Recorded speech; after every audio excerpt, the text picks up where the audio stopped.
on my mind for a while now. Feel like we've been lying for a while now. Your body shine like gold and I can't help when I touch you.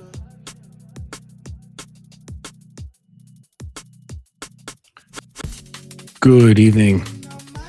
This is the Dominance Academy. I'm your host, Mr. Justin. Thank you for joining me. And tonight we're going to be getting into a little bit of mentality of girls and why women leave relationships that otherwise might seem normal or good. You know, because this often confuses a lot of guys. You know, and it often leads to, you know, that the red pill rage and all that fun stuff. Yeah, so we're going to get into that sort of thing. But yeah, I hope you're having a good week.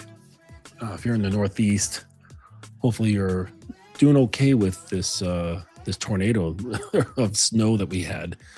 That was amazing. But yeah, so we're getting into it. Okay, so you know, generally there's this idea that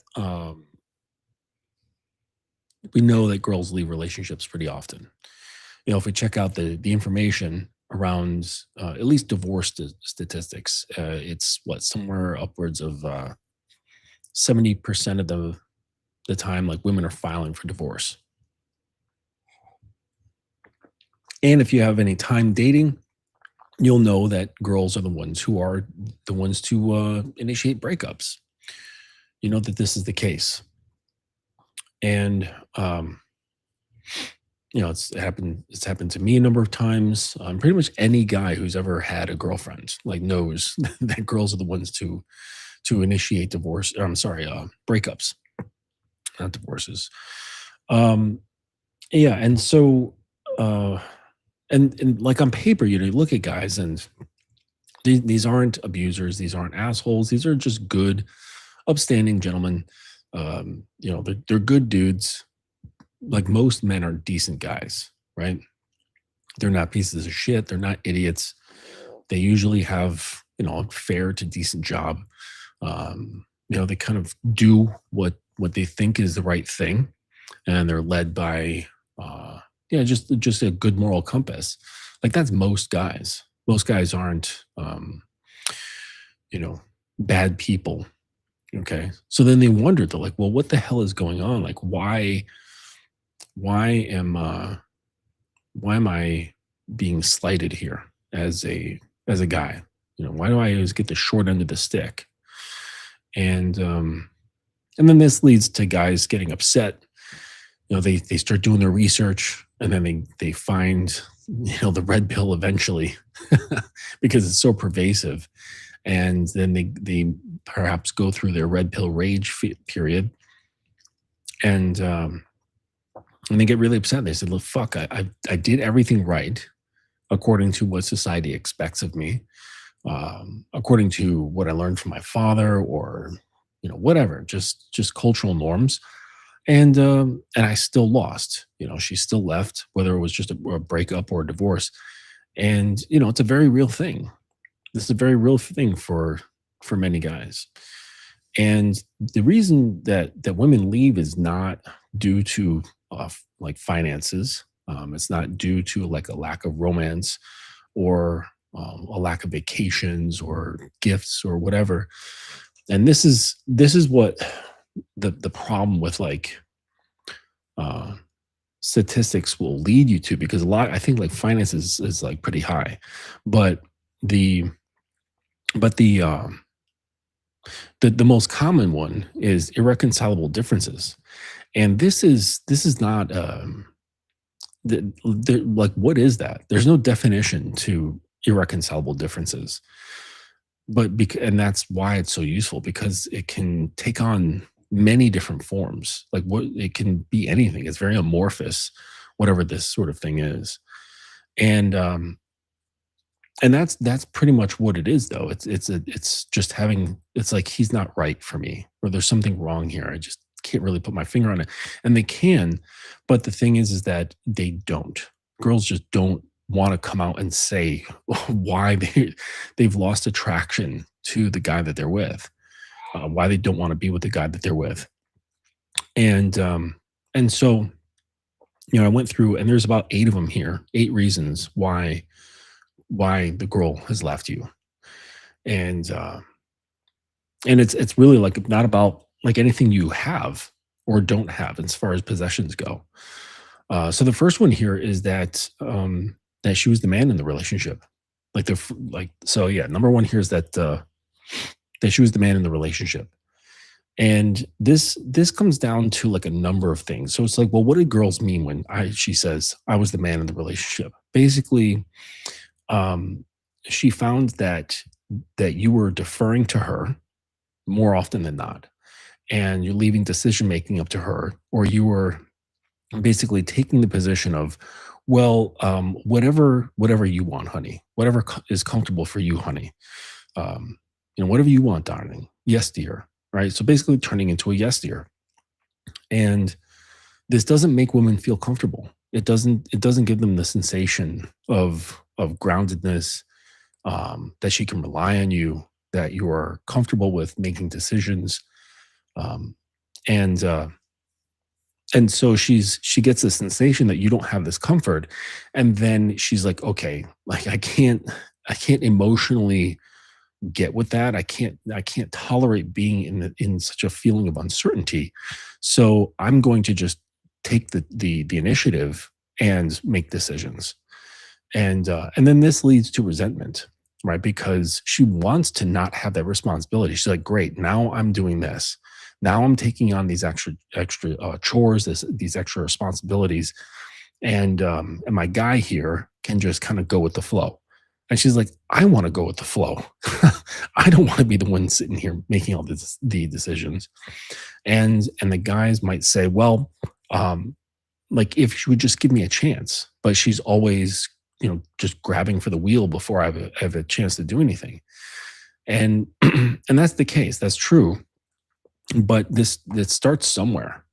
It's not like things started with you guys and she was making decisions right from the start. It didn't start that way. It was something that developed, and you let it develop. That's what happened. And so over time, her nervous system just kind of shifts and is like, well, okay, I'm going to take charge here. I'm going to take charge of the situation. And this drives down respect. It drives down attraction, drives down trust. And after a while, she's like, I'm the man. And that doesn't feel good. Like women don't want to feel like the man. They don't want to be known as the man. They don't want to be, they don't take pride in saying, I wear the pants in the family, or I wear the pants in the relationship. There's very few girls, I think, that will take pride in that sort of feeling. And she does, and she's very much like a type A personality, or perhaps she's a dominant female. And, that's fine because that's just their nature. But I think for the most part, women are pushed into the situation of being the man in the relationship, making decisions, being assertive, being decisive, and taking action. And so it's like, well, why do guys do that? In my estimation, guys don't take the initiative and grab the wheel because they're afraid. Like they're afraid of screwing up. They're afraid of looking bad in his woman's eyes. They're afraid of her emotional reaction to whatever sort of decision he makes. And for the most part, guys just really they can't handle that very well. They don't do well with a woman's emotions, and that's part of another item on the list here. But yeah, they typically don't do very well with women's emotions, and especially when the spotlight is back on him, and he's like, well, he kind of like shrinks back. He doesn't know what to do, and so when her emotions come up, he's sort of like a deer caught in the headlights, and he freezes up, and that in turn makes her even more annoyed, more pissed off, because now it's like yet another layer. Now I have to deal with with this emotion, right? Now I have to deal with him feeling intimidated. Now I have to deal with him being scared, and it's just layers upon layers upon layers. And this is not an uncommon thing for men in relationships and in marriage. This is a really, really common situation. And they're just it's just a matter of like a lack of training. Like guys are just not taught how to have this kind of emotional resilience. Their fathers aren't exemplifying it. Their fathers aren't taking them aside and telling them the rules of this part of the game and how to play it properly. There are techniques to utilize in these situations, as well as like certain mindsets and emotional resilience.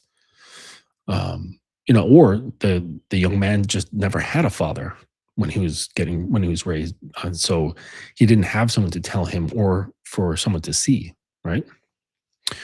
Okay, so the next one that women say is that he never challenges me. And this is also linked to the woman's emotions and being afraid of them. Challenging the girl would come in a number of different forms. So one is challenging her perspectives, challenging her opinions, having her see things from a different angle, and then also placing challenges on her to improve herself. This means that the guy has to be the man in the relationship in order to do this. He has to become the leader. He has to become the guide of the situation, the one who's watching how things are going. And so if guys are not taking that position, and therefore then he's not challenging her, he's not putting things in front of her to increase her skills, to help her develop into a stronger, more efficient person, helping her develop past certain mental or emotional barriers or physical barriers, skills, or what have you. And this is, this is not what guys are doing. Okay. But she wants to be challenged. She doesn't want to feel like she can just steamroll you. Because girls are aware. They're it's funny, girls are self-aware, but they're not self-aware. It's a weird combination. And that's like part of the reason why I love them. They're just this unique blend of contradictions, walking contradictions. And I'm sure men are from their perspective as well. But anyways, so the challenging, like if she has an opinion about something, typically what guys do is they just kind of like listen to it, because they're like, okay, if I disagree with this, then it's going to possibly lead to a fight. And I don't feel like sleeping on the couch. I don't feel like getting into an argument. I don't want to deal with friction. I don't want to deal with anything from her. I would prefer if you just agree with me, but that would require the man having to put forth his positions, put forth his opinions and his perspectives on things. And a lot of guys just don't. They kind of hold those things to themselves. And she's apparently blank to her perspective. And so she offers up an opinion or perspective on something, and he ends up blending into that and deferring to her frame, basically.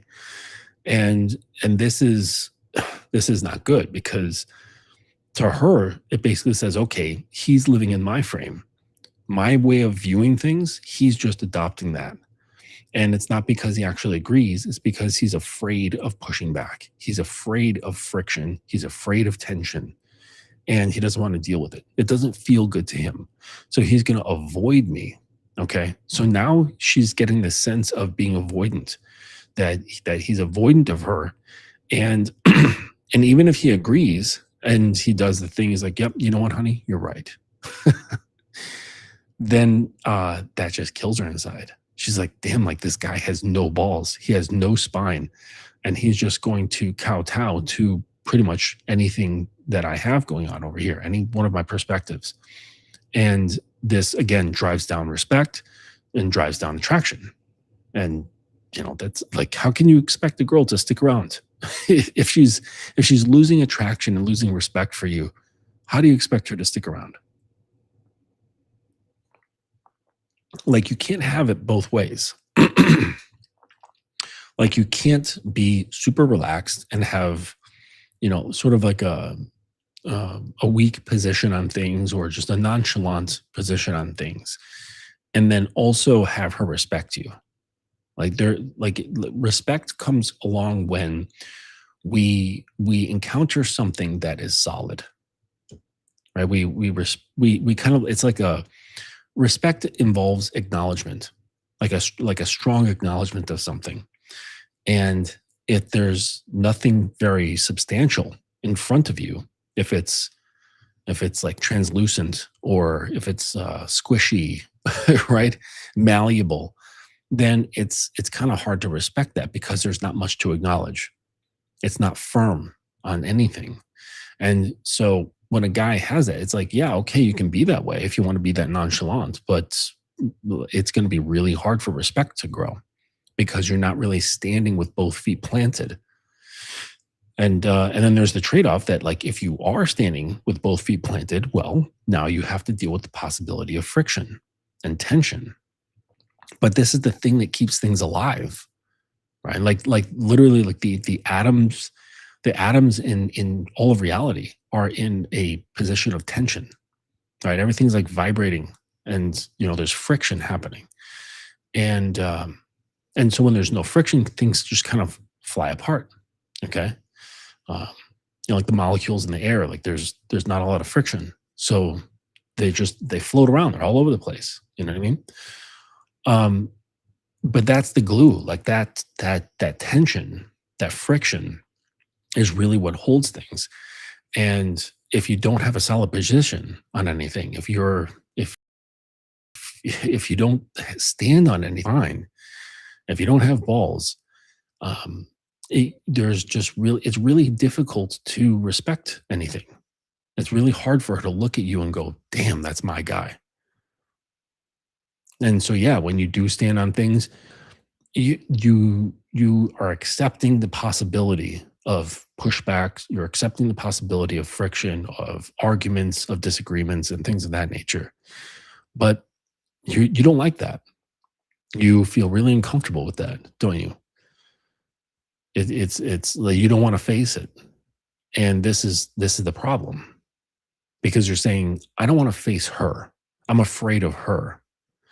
And like, you can't expect a woman to stick around if she knows that you're afraid of her.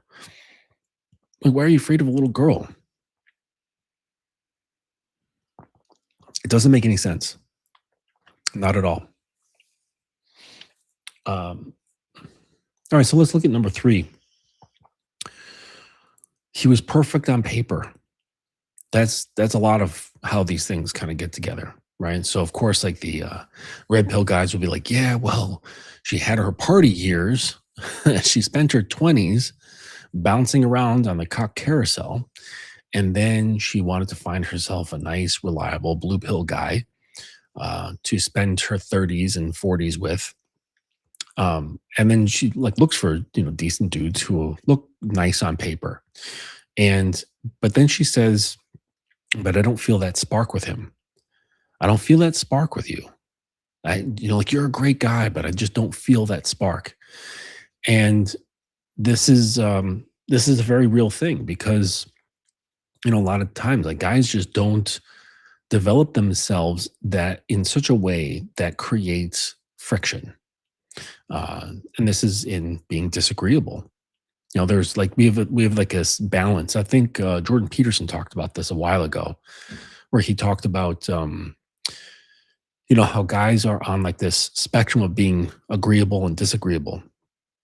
And when you're more weighted on the agreeable side, you appeal to certain girls, maybe at particular times in their lives. And when you're disagreeable, you appeal to other girls, or girls during other parts of their lives. And the thing is that, you have to kind of find yourself a balance between these things. And I would say it'd be better to be more disagreeable than agreeable. and use the agreeability strategically in certain situations.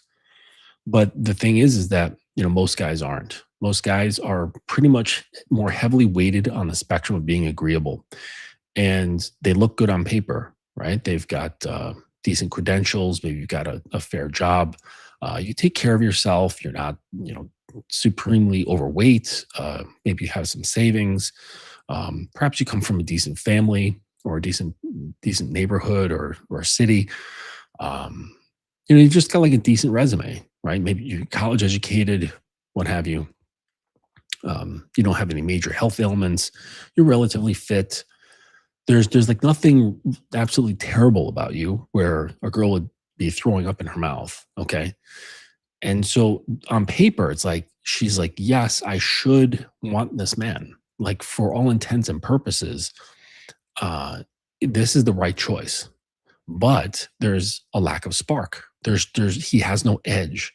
I see no darkness in him.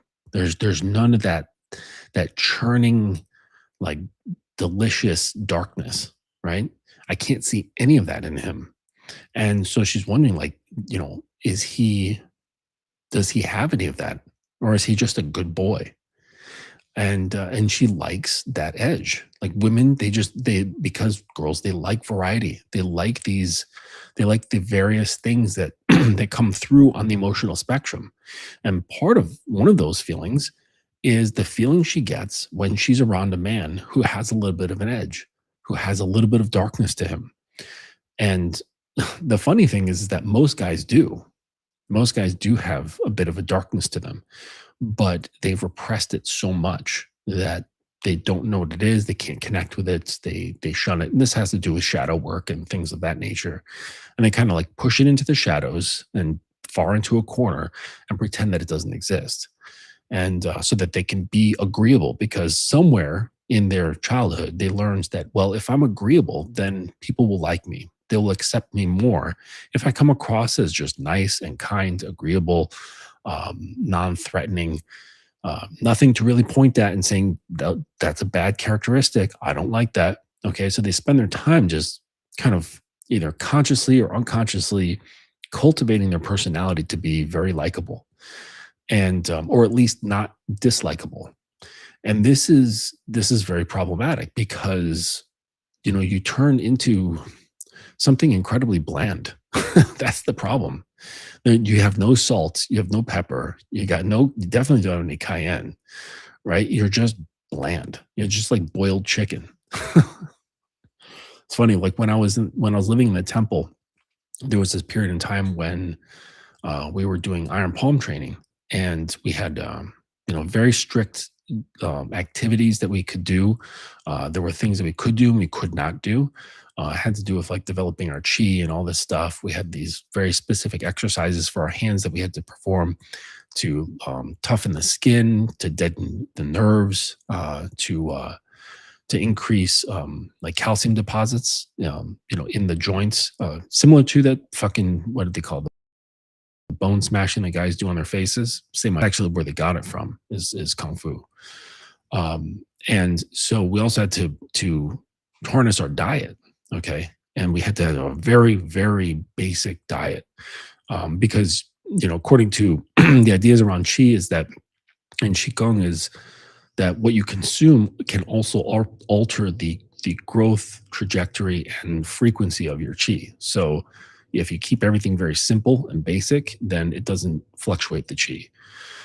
And so we were basically eating boiled chicken with no flavoring, just water and chicken. That's it. So boiled chicken, boiled rice with nothing, and boiled vegetables. So the vegetables were basically the only flavor that we had. It was crazy. And like, thank goodness carrots have natural sugar. But that blandness, that's basically what you guys are. Like when you don't encounter your shadow, you don't bring in your darkness, or you just are your conditions to be this way throughout life, and this is just what you become. It's this very bland version of a guy. There's nothing very interesting about you.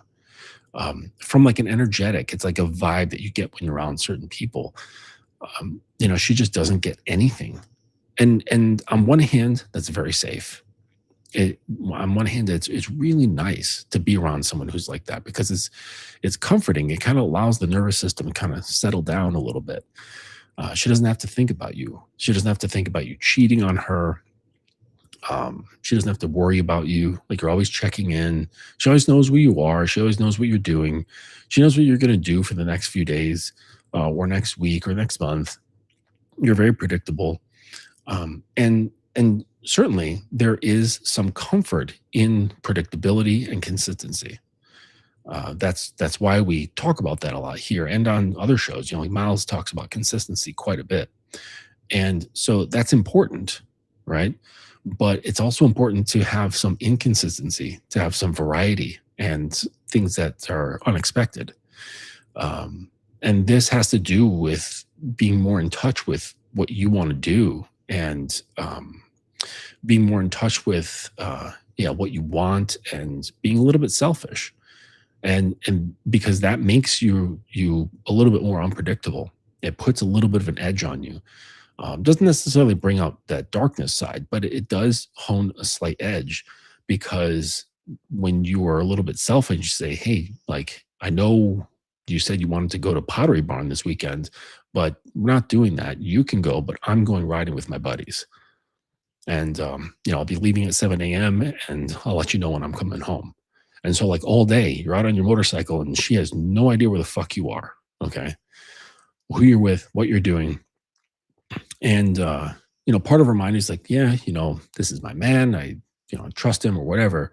But then the other half is like, but I still don't know where he's at and what he's doing and what's going on.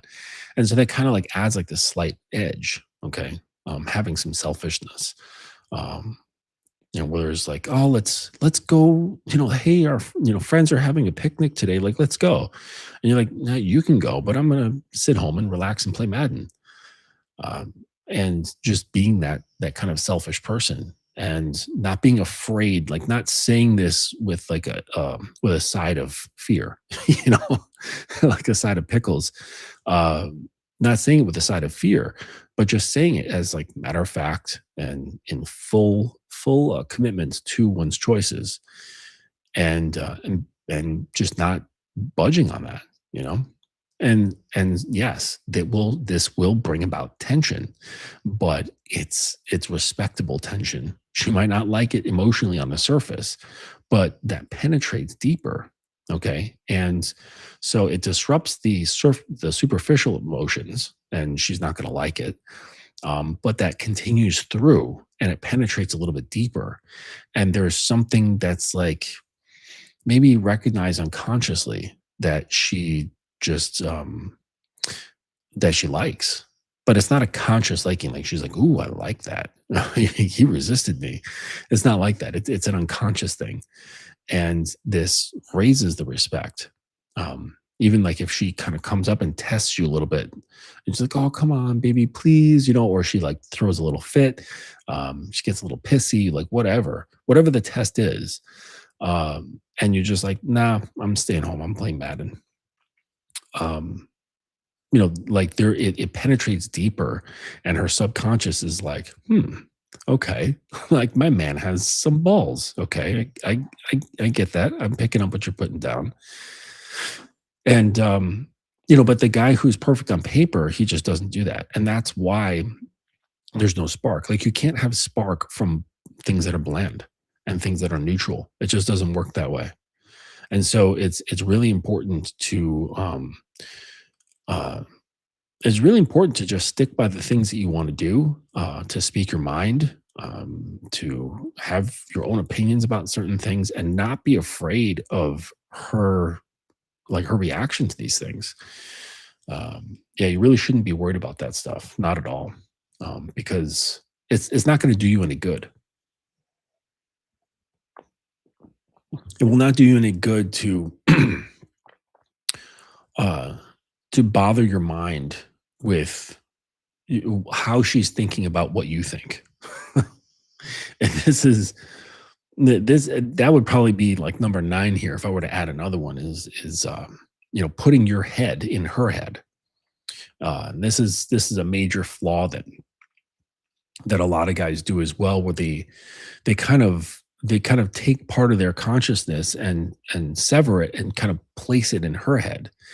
And this is done out of uncertainty within themselves. It's a little bit out of fear, wanting to figure her out so they can avoid things that are uncomfortable. And it really doesn't work. It will never ever lead to her being attracted to you. Like this is why like all this stuff that where like red pill has developed in basically becoming this analysis of women. It won't make you more attractive. It doesn't. It doesn't provide anything really. It doesn't benefit men in any way, except in some cases where it's like watching out for, excuse me, basically like watching out for potholes. Watching out for certain red flags and things of that nature. But that's not what it's all about. Like a human being is not just a collection of red flags. Okay. They might have some which are usually easily mitigated, unless it's an extremely saturated red flag. And this is, what we know, like, oh, she's got heroin tracks on her arms. It's like, okay, leave that bitch alone.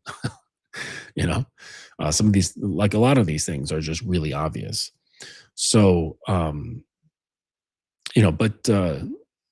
really the red pill has just become this analysis of girls, and there's really no benefit to that. You get no benefit studying studying the squirrel. Like you get a sense of the behavior. I'm like, okay, all right, cool. Likes to run this way and that way. It hibernates. Collects nuts before hibernation. It does this, it does that. Right. Its mating season is at this point in time. It likes to live in these kind of trees. Like you can get the basics, and then you should just leave it alone. But dudes just pour over it and over it and over it and over it, and it really starts negatively shaping the way you think. I've got a guy who he's been with me for a couple of months now, and he's still wrestling with his conditioning. And every time he matches with a girl on a dating app, he'll immediately jump into his conditioned perceptions, and he'll start thinking, oh, like this girl, she's a gold digger, because he asked her a stupid question. He's like, what do you like to do for fun? And I can actually let me pull that up. Let me pull up what that conversation was. Just one second. Where are you? Okay. So he's like, where is this?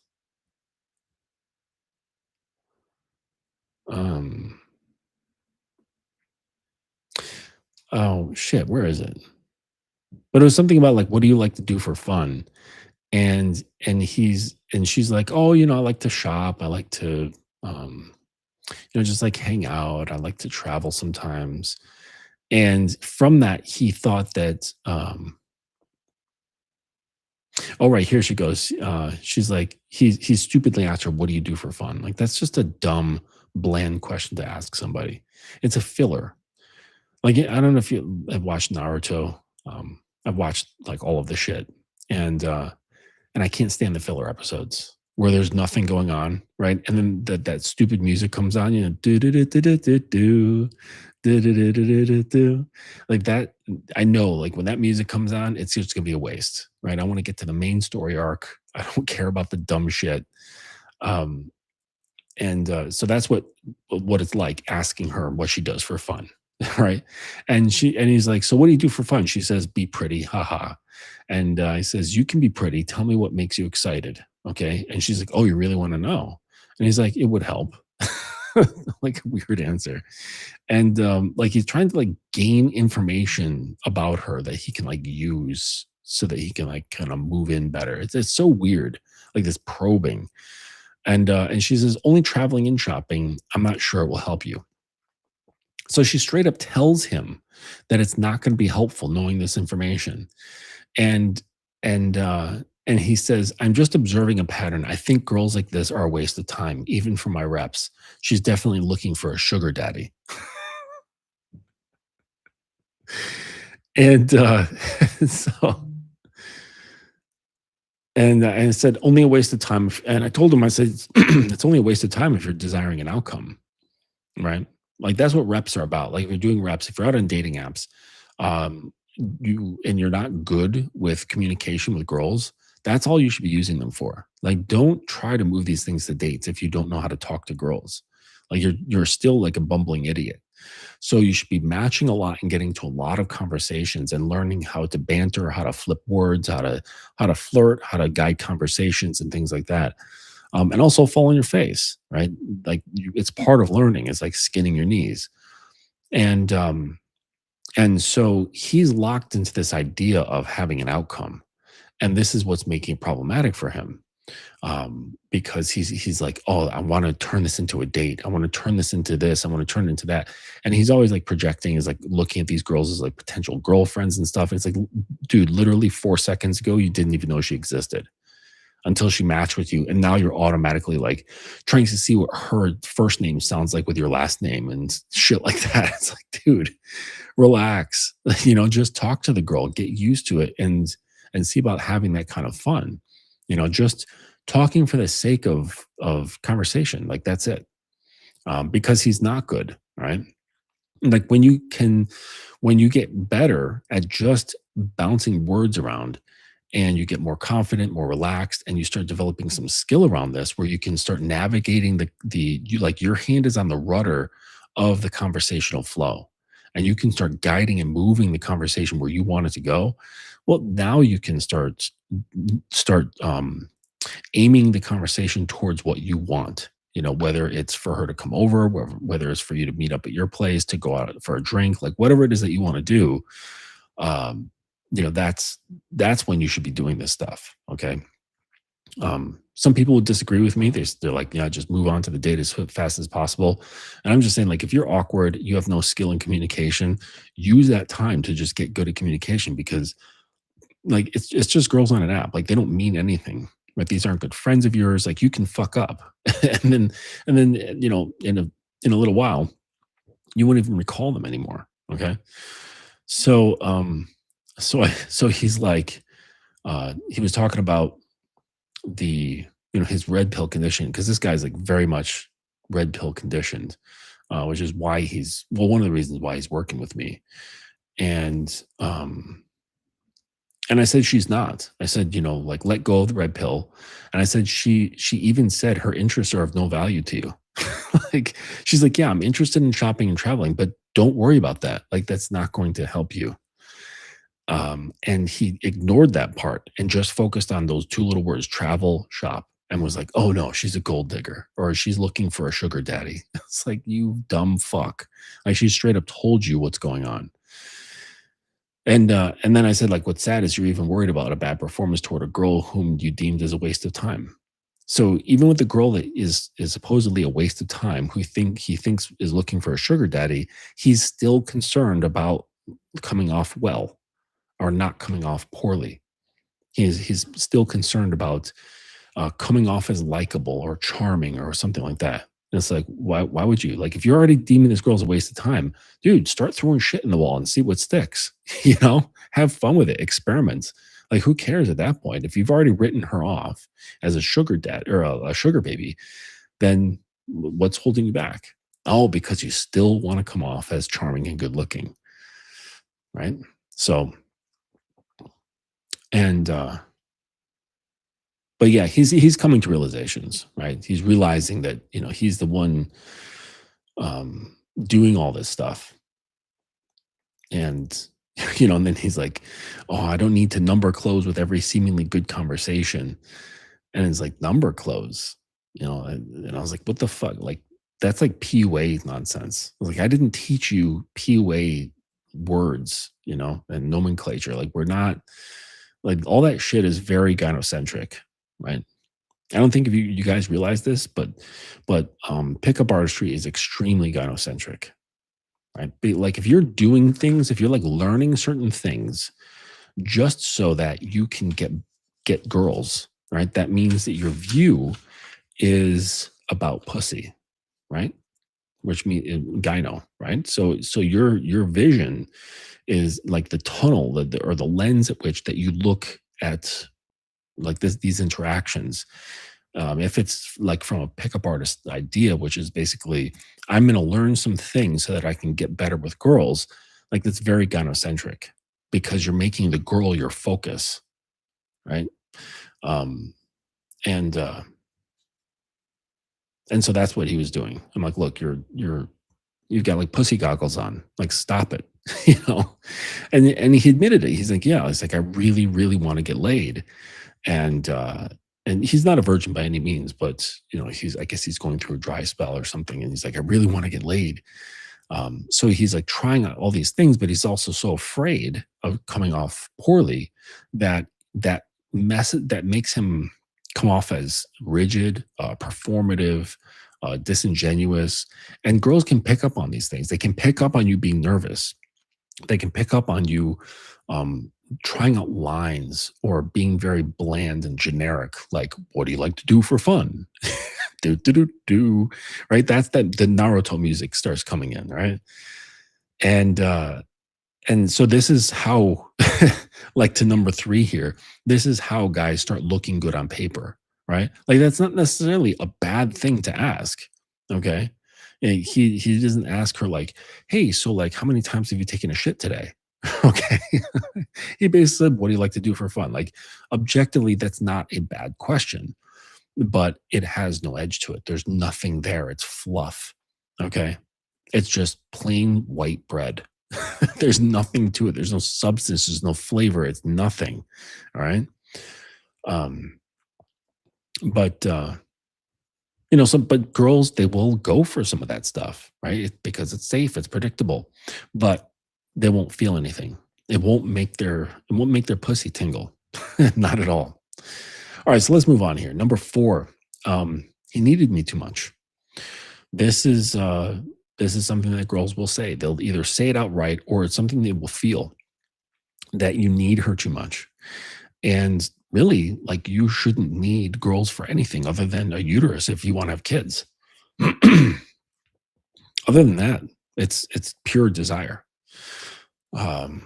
Yeah, there should be no need, especially emotional needs. But this is what guys get into relationships with. This is why you want relationships right now.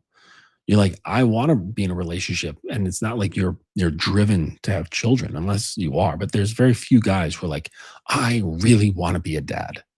There's not a lot of guys who are like that. Okay, most guys want to get into relationships purely for emotional reasons, like, and it's a need, and it's something that claws at them. That's why there's guys who are watching all these fucking videos on YouTube on how tos when it comes to girls, because they have this emotional need. They want to fill this gap inside them, and it basically works out to the woman realizing that she is your source of happiness, or she is a major source of your happiness. Maybe not the only one, but a major one, and that should never be the case. Okay, you're not going to really. Like if you're one of these guys, you're not really going to understand this statement, but girls don't really want you to like them. And I've said this a number of times. They don't really want you to like them. They also don't really want to have you dislike them. I guess maybe at worst to be slightly annoyed by their presence. this is really what girls want. And yeah, there will be girls who will disagree with this. You'll hear it online. But this this typically comes from a girl who's been burned by poor leadership. Okay, where she you know, because remember, girls can only express or teach what they've learned from their own life. All right, so the girl who's like a prime example is like girls saying, "Oh, I wish men could be more emotionally available." Okay, no, that's coming from her falling for that one guy. Okay, who broke her heart, who split her in half, and was not emotionally available. Didn't connect with her emotionally at all. And she just felt like it was very one-sided. She felt like she was very connected to him, but he was not very connected to her. And he didn't really like cultivate any sort of container. Right. So he wasn't a very good leader in that sense. But he did have a certain essence to him and qualities to him that really drew her out of her shell. And she became vulnerable and got hurt because he lacked good leadership. All right. And so and then that leads to the girl feeling burned, feeling like she was talking to a brick wall. And now that she's comes to this position of like, damn, I wish guys could be more emotionally available.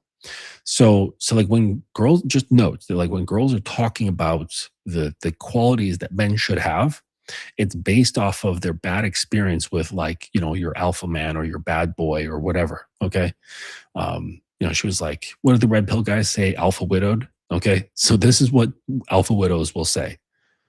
Okay. In those situations, they're only referring to this. They're not referring to the mass of men who are listening to these videos looking for pointers. Okay. They're talking about the one guy who broke her heart and split her in two. That's the guy she's talking about. That's the one she wishes was more emotive, wishes was more emotionally available, wishes would connect with her more. Okay. And the thing is, though, is that yes, here's more contradiction. She's looking for that, but she's not looking for that. It's like just the right amount. Okay. Um, Women are very much like baking, where like baking is like chemistry, really. Cooking, you can kind of fudge things. You can kind of feel your way through it, right? You kind of like you salt to taste, you pepper to taste. You can kind of use these different ingredients and experiment and play around. And if things are kind of leaning too far into the sweet or too acidic, you can kind of balance things out by adding certain ingredients to kind of level things. But baking, you can't do that. Okay, baking is more scientific. It's more like chemistry, where if you have just like a little bit too much baking powder in whatever you're making, it's going to completely fuck it up. If you have like too little, it's going to really fuck it up. Okay, and so you have to have these balances in there that allow things to really turn into like a successful whatever it is you're fucking baking.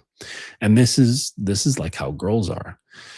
This is where like the contradictions lie, right? Because like she wants you to be a certain way, but not too much of that certain way. you know and it doesn't mean that you have to answer to it either. It's just really her just saying, this is what I want. And people can want what they want, but it doesn't mean you have to answer to that thing and then become that thing. All right, that's entirely up to you. Okay. And so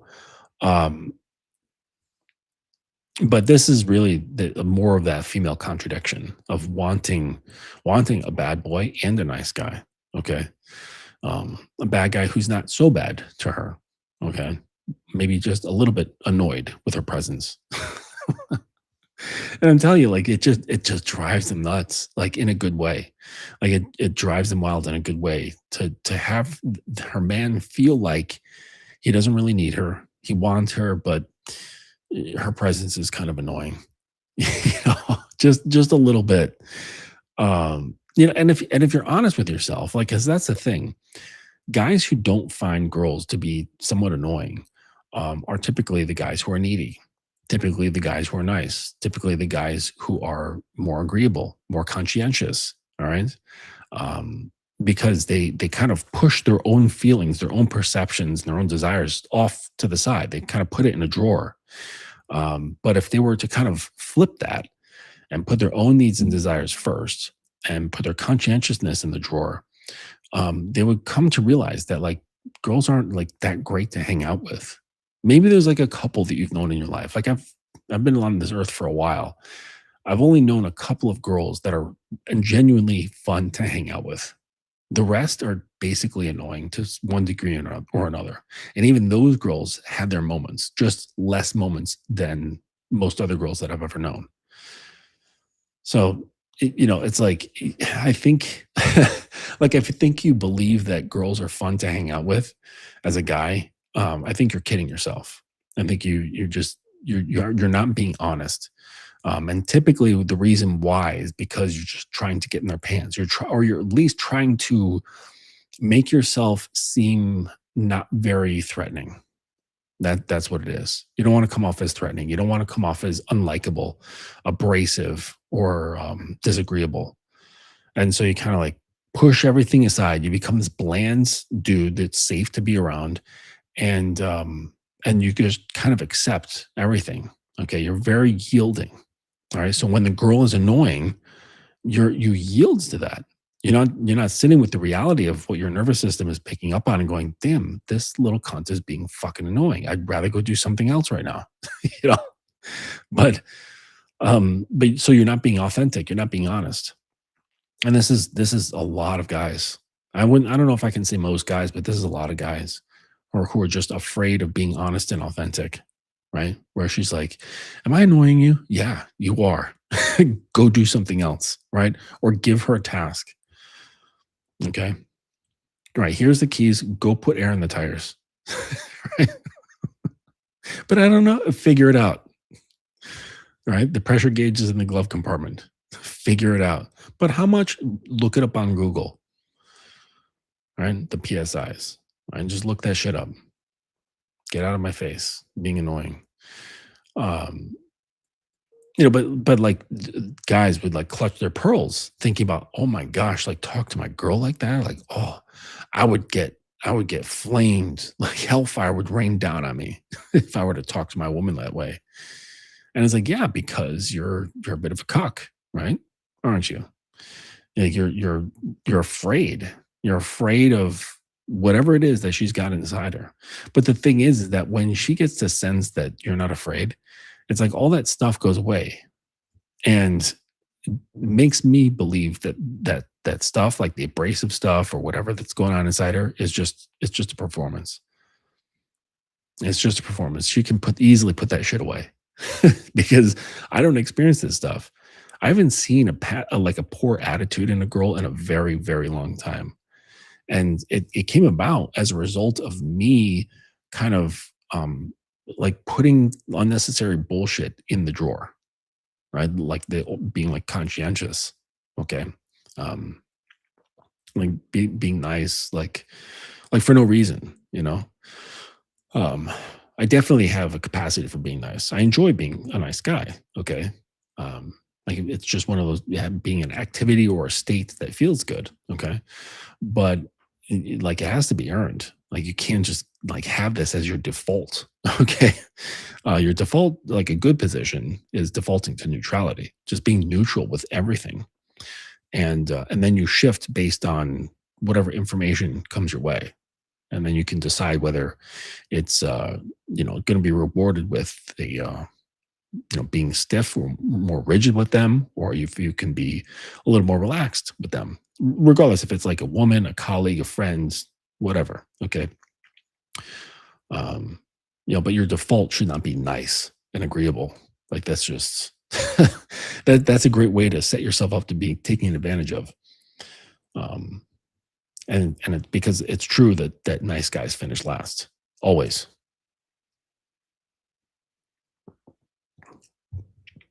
And they're the ones complaining. Okay.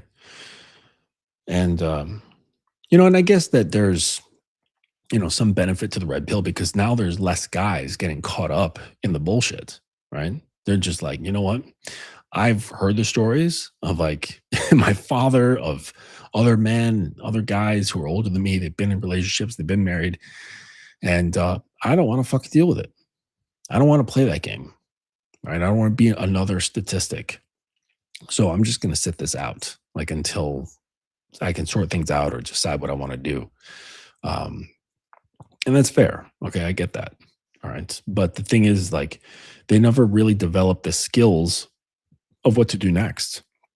Because the reality is that most dudes want to have a woman in their life, but they look at the whole thing. They realize, okay, I understand kind of what can happen and what has a high probability of happening, and I don't want that to happen to me. So I'm going to sit this out, but I don't have a strategy for moving forward. I'm just perpetually sitting on the sidelines.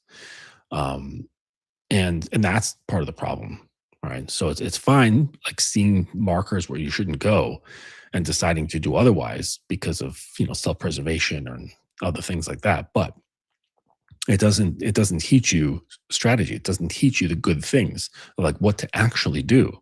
It just says what not to do, which is good. Okay, but it's just half the circle. It's like Red Pill doesn't actually teach you how to play the game. It just teaches you, what behaviors and tactics to watch out for, so you don't get played. Um, Yeah. So let's look here. So yeah, so number 4 is like he needed me too much, right? So being needy, liking girls too much, looking at her as your source of happiness, your best friend, right? Like that stuff. Oh my god, like that's gonna drive her away so much. Like liking her will drive her away faster than not liking her. See, girls are fucking. They're agents of chaos. they are they're so contradictory in so many ways. It's awesome, right? Um, but yeah, so like liking them too much will drive them away faster than not liking them. It's just weird like that. And you see this in movies, okay? Like where the what was it, like a Christmas movie that I saw where like these two people they meet and it's like a single father and a single mom, and they're like stuck in a cab together or something like that. And the kids are like having their conversation because the kids are like, oh, like, hey, you're kind of interesting and like you're kind of cool. And then they're like, I think my mom doesn't like your dad. And he's like, I think my dad doesn't like your mom. And like the parents are like kind of arguing and being passive aggressive with one another. And then of course, like how these romance comedies work out is that they start off hating each other's guts and then they start liking one another. That's just part of it, because there's something about the guy who doesn't like you, who doesn't who has the balls to say you're a fucking annoying little bitch. Like you get under my skin, okay? You're bothersome to me, um, or you piss me off, right? There's something about that guy, okay? Like you don't see the movies where just the nice, charming, easygoing, very compliant gentleman sweeps her off her feet. Like that doesn't make sense. You know what I'm saying? There's no sauce on there. It's basically like it's too much on the nose. If there was a story like that, right? It's boring. Like even me describing it, like yeah, that sounds kind of boring. Like where do you go? Like where in the story, where do you go from there? It was like, okay, like decent lady, she meets a guy who really likes her, and then what? It's like there's no friction, there's no play, there's nothing that percolates the energy, right? There's no friction between the atoms. It's like zoop, okay, they just kind of like exist. And there's nothing, there's no spark, there's nothing.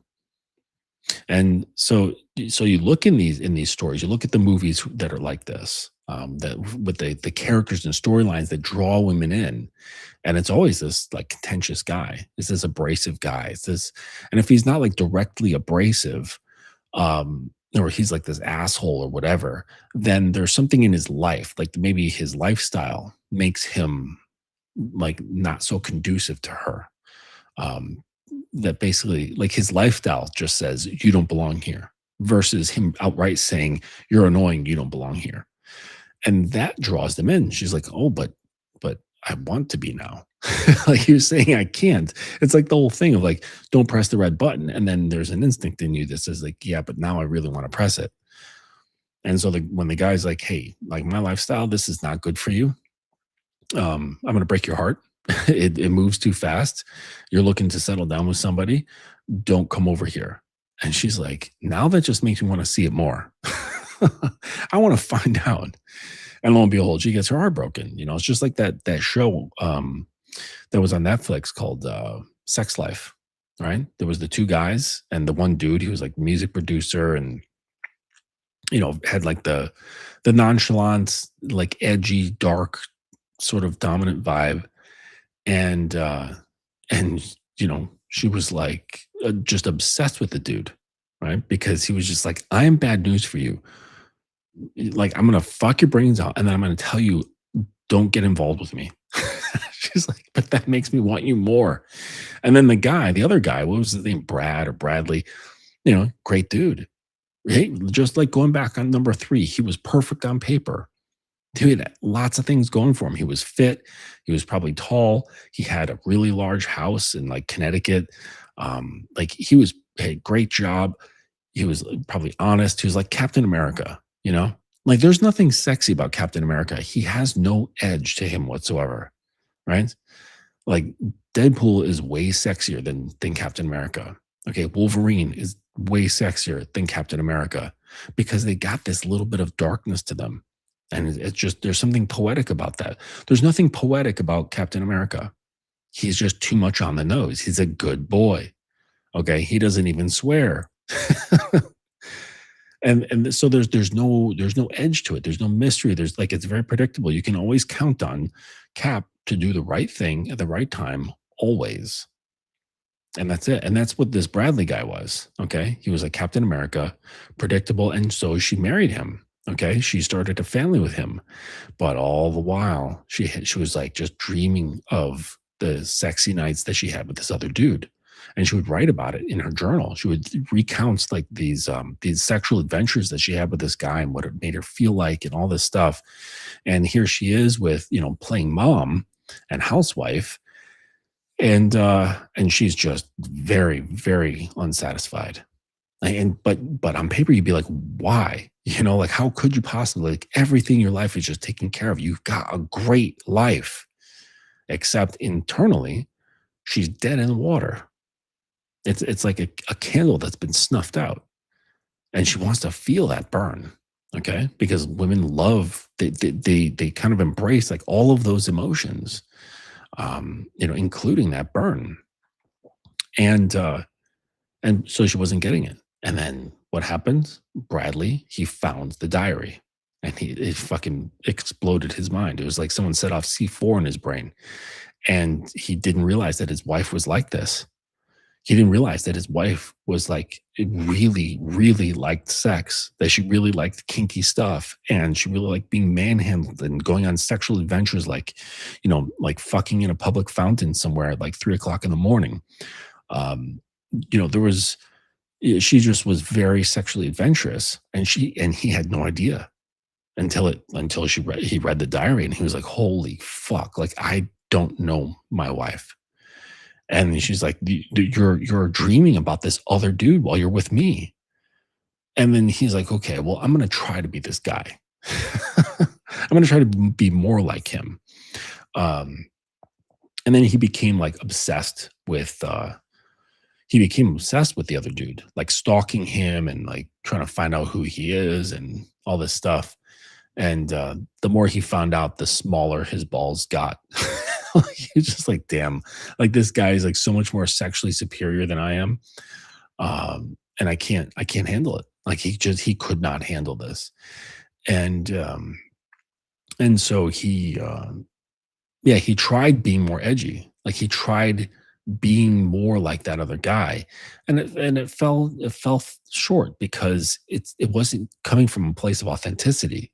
It was coming from a place of fear, panic, cope, and performance. And it's like, come on, like, what you really thought that you were going to fool her by like just changing up a performance? She knows you're not like that. She knows that you just don't change like this overnight. Okay. And what maybe if she does believe it, then what you have this one thing of sexual fun. That's not going to change her whole perspective. Like it has to be over time. And then over time, she then like realizes like, oh, my man is actually like this. Okay. He just maybe unleashed part of him now. I wish I had known it was there this whole time. But that's not the case because he's just learning like this, he's putting on a jacket and but it's not going to graft into him.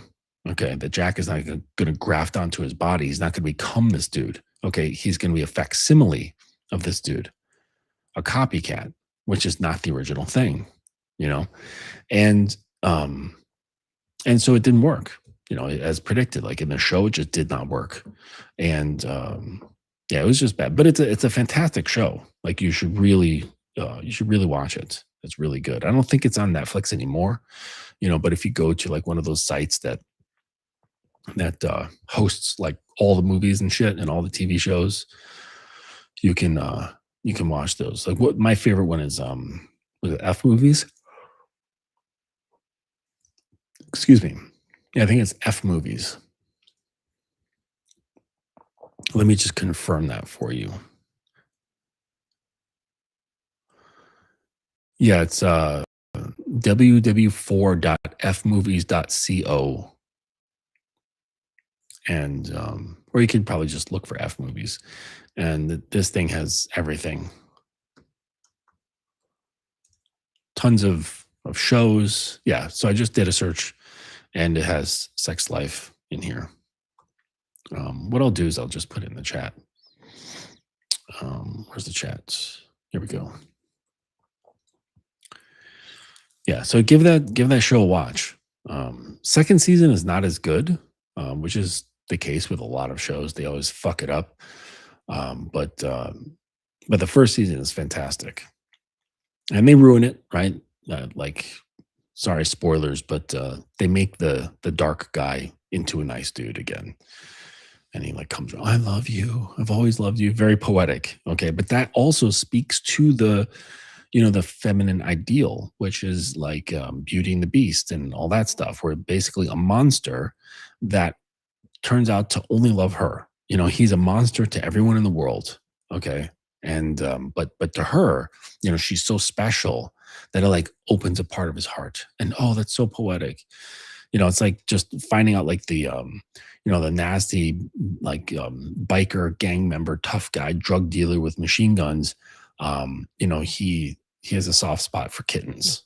And you're like, oh, he has a garden at home that nobody knows about. And you're like, oh, that's so sweet. It's like, so they had to add that in instead of just having him be this villain that she was in love with, right?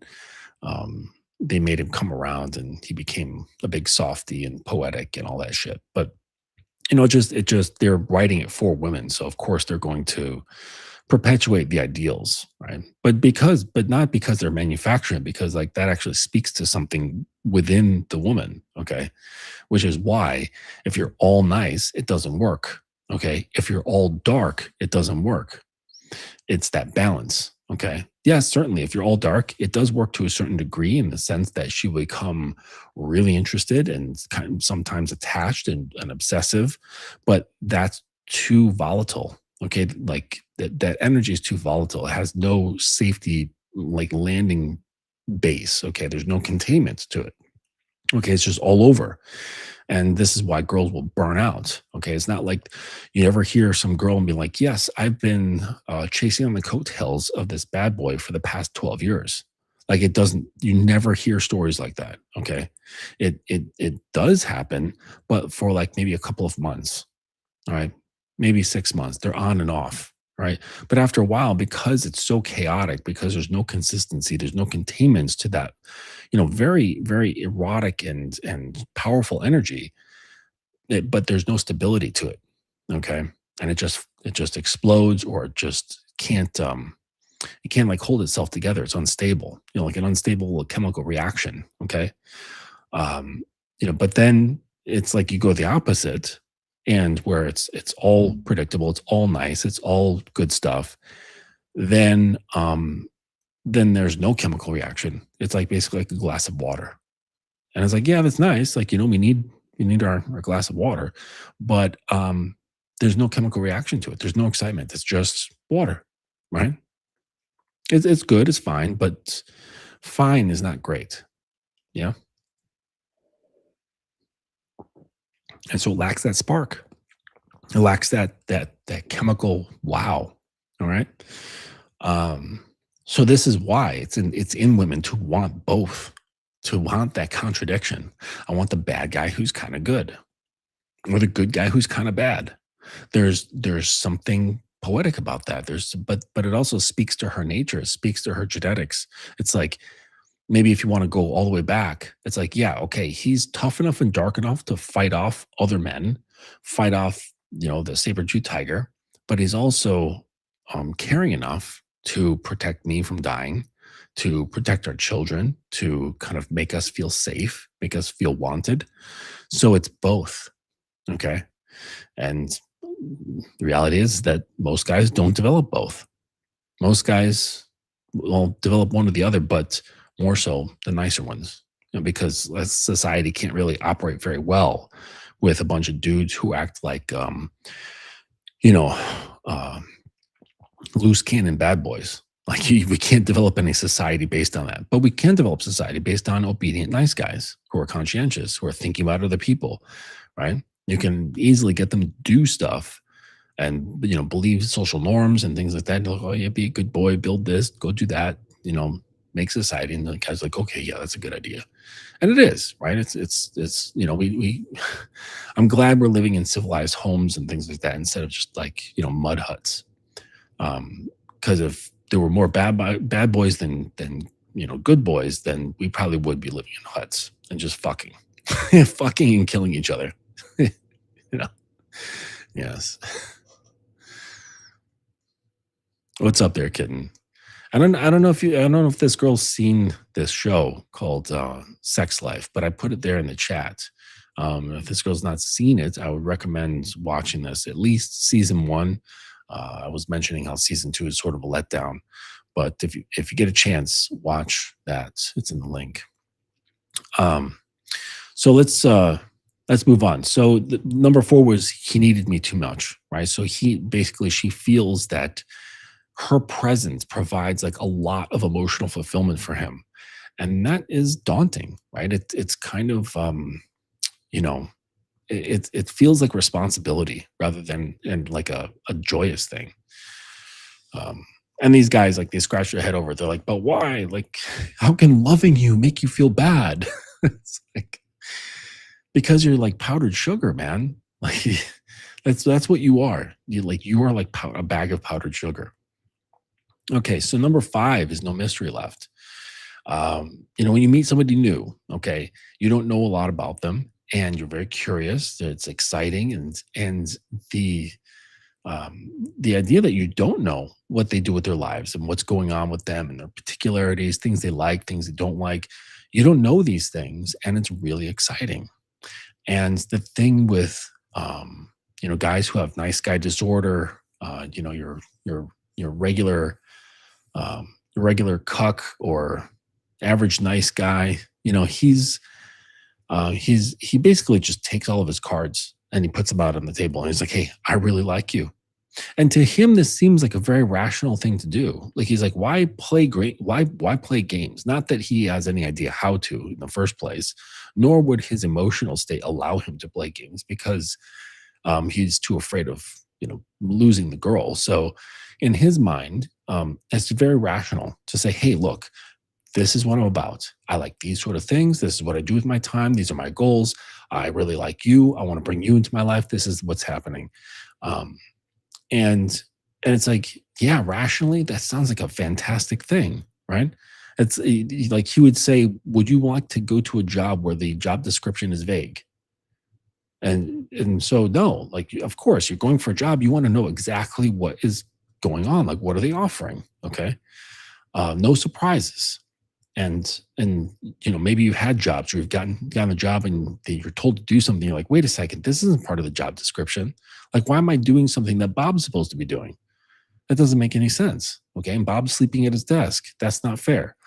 So on one hand, I do recognize that it's a rational thing that a lot of these guys do, right? A lot of you guys do this, that you kind of like lay things out and you make your intentions very clear. You make your life very clear. And you tell her so much about yourself, okay, because you're excited, all right? And you also want to provide transparency, okay? But I've mentioned before that one of the major drugs for girls is anticipation. And part of anticipation, part of the equation for anticipation is not knowing what's going to happen next. And so whenever there is interest plus lack of information, you get tension, you get positive tension. And this is a feeling that girls absolutely love. They don't really like so much the negative tension where it's like impending doom and you don't know what's going to happen. Okay. That just leads to stress and anxiety. Okay. And so that's not that favored, not as favored, but positive tension, absolutely. Okay, they love a good cliffhanger, and so this is why, like, I occasionally write like erotic short stories, and I'll send some to a girl, but not the entire story. I will send a portion of it that's just before like a heightened tension point or climactic situation. um, I'll leave that part out. So I'll give her a whole bunch of stuff like up to that point, and I'll send that to her to read. And she's like, wait a second, like what happens next? Because she started getting charged up. She was pulled into the story. She was getting aroused, and she wanted to see where it goes. And then and then I can dangle the carrot, um, and say all kinds of things like, oh yeah, you can read more if you're good, or uh, if you're a little less annoying next time, perhaps I'll share the rest with you. Any sort of way. But but you're just so now it's like when you're able to like cultivate tension through the combination of desire plus a lack of knowledge, then it becomes incredibly powerful. Okay. But like a lot of guys, they just don't leave any mystery, you know, no mystery at all. Like I mentioned, like with the riding, okay, where she's like, oh, my friend Jamie invited us out to a picnic on Saturday. And you're like, no, I'm going riding with the boys on Saturday. Or I'm going riding by myself on Saturday. And she's like, oh, okay. Like, or like, please, or she like kind of puts up a little bit of test or a fight or whatever. Um, Either way, like whatever the response is, and you just go, you're like, hey, I'm leaving at 7 a.m. and I'll be back later. And then she's like wondering, like, what are you doing? Where did you ride? Like, what's going on? Who are you talking to? Are you meeting up with a girl out there? Are you riding with girls? What's happening? Like your friend, is it really a friend or is it a friend? Um, does she look cuter in leathers than I do? So, she's thinking of these things. Okay. And that produces tension. Now that's a little bit of the negative tension, but she likes you. So it gets a little bit mixed up. Again, girls are fucking contradictory. So, um, but the fact that there's that mystery there, right? That increases that tension. Okay. Or when you're like meeting a girl, right? You're meeting a girl and you're talking about uh you're just chit chatting, just kind of a little bit of banter and things like that. And she asks you a direct question, but don't answer it. Like, don't either like completely sidestep it. And you're like, well, anyways, and then you go into this whole other line of conversation, or you answer it vaguely, or you answer it sarcastically, just like as a joke, Um, so she's like, well, like, what do you do? What do you do for a living? Right? Sure. Like I could be like, yeah, I'm a mentor for men, right? Like that's kind of boring. Okay. So you could be like, well, those like little plastic cylinders on the end of shoelaces? Yeah, I design and manufacture those. And you're like, what? Like, oh yeah, there's a whole industry based on those. She's like, you gotta be kidding me. And you say this with like 100% seriousness. And she's like, wait a second. Like in her head, she's like, that can't be real, but they exist. So like, wait a second, Um, and so, or you could say it jokingly and make it not serious, so she knows that you're joking. But either way, it produces mystery with a little bit of humor, a little bit of sarcasm, and that aids in this because she's like, wait, I really want to know like what he does. And let's say you keep talking, and it's now going on weeks, maybe even months, and she still doesn't know what you do for a living. Like that's going to be mysterious to her. She's like, wait a second, like, she doesn't know anything about your family. Do you have siblings, like, mother or father, where you grew up, like, you know, and so for her to then have that desire, and then you kind of like slowly let some of this leak out organically, not by answering her questions, but just organically, kind of like let a little trickle of that information out to her. It's like, yeah, it's like feeding her like little bits of cocaine. And she's like, "Ooh, that's so yummy! Like I want more," you know. And and that's just due to desire plus lack of information, right? That's anticipation. That's looking forward to something. It makes them champ at the bit. Okay. And by the way, the phrase is champ at the bit, not chomp at the bit. Okay, just so you understand. So yeah, number 5 was no mystery left. Okay. This is why she leaves. Okay. Like she gets used to you and your patterns. You're boring, you're predictable. And she's like, oh no, okay. you know, and guys, you don't have to accept it. You're like, not at all. Some dudes listening to this, they'd be like, wait, so if I don't do all these things, she's gonna leave me? And like, yeah, okay. And he's like, well, I don't feel like doing all that shit. Well, guess what? You don't have to, because you are a man of autonomy. You can choose to live your life however you want. If you want to live your life and be extremely predictable and transparent to women, then you can do that. Okay. And there might be a girl who's just is like, you know what? I fucking love the fact that I know exactly what he's going to say every single time he opens his mouth. All right. That's fine. Okay. Do you, but I'm just explaining like the general topic of like why a girl leaves a man. This is part of it. And part of it is, just being too predictable and having no mystery about you whatsoever. Okay. Number 6, we hear this often. And you hear guys who are in like long-standing marriages that are good, and they say never stop dating your wife. Okay.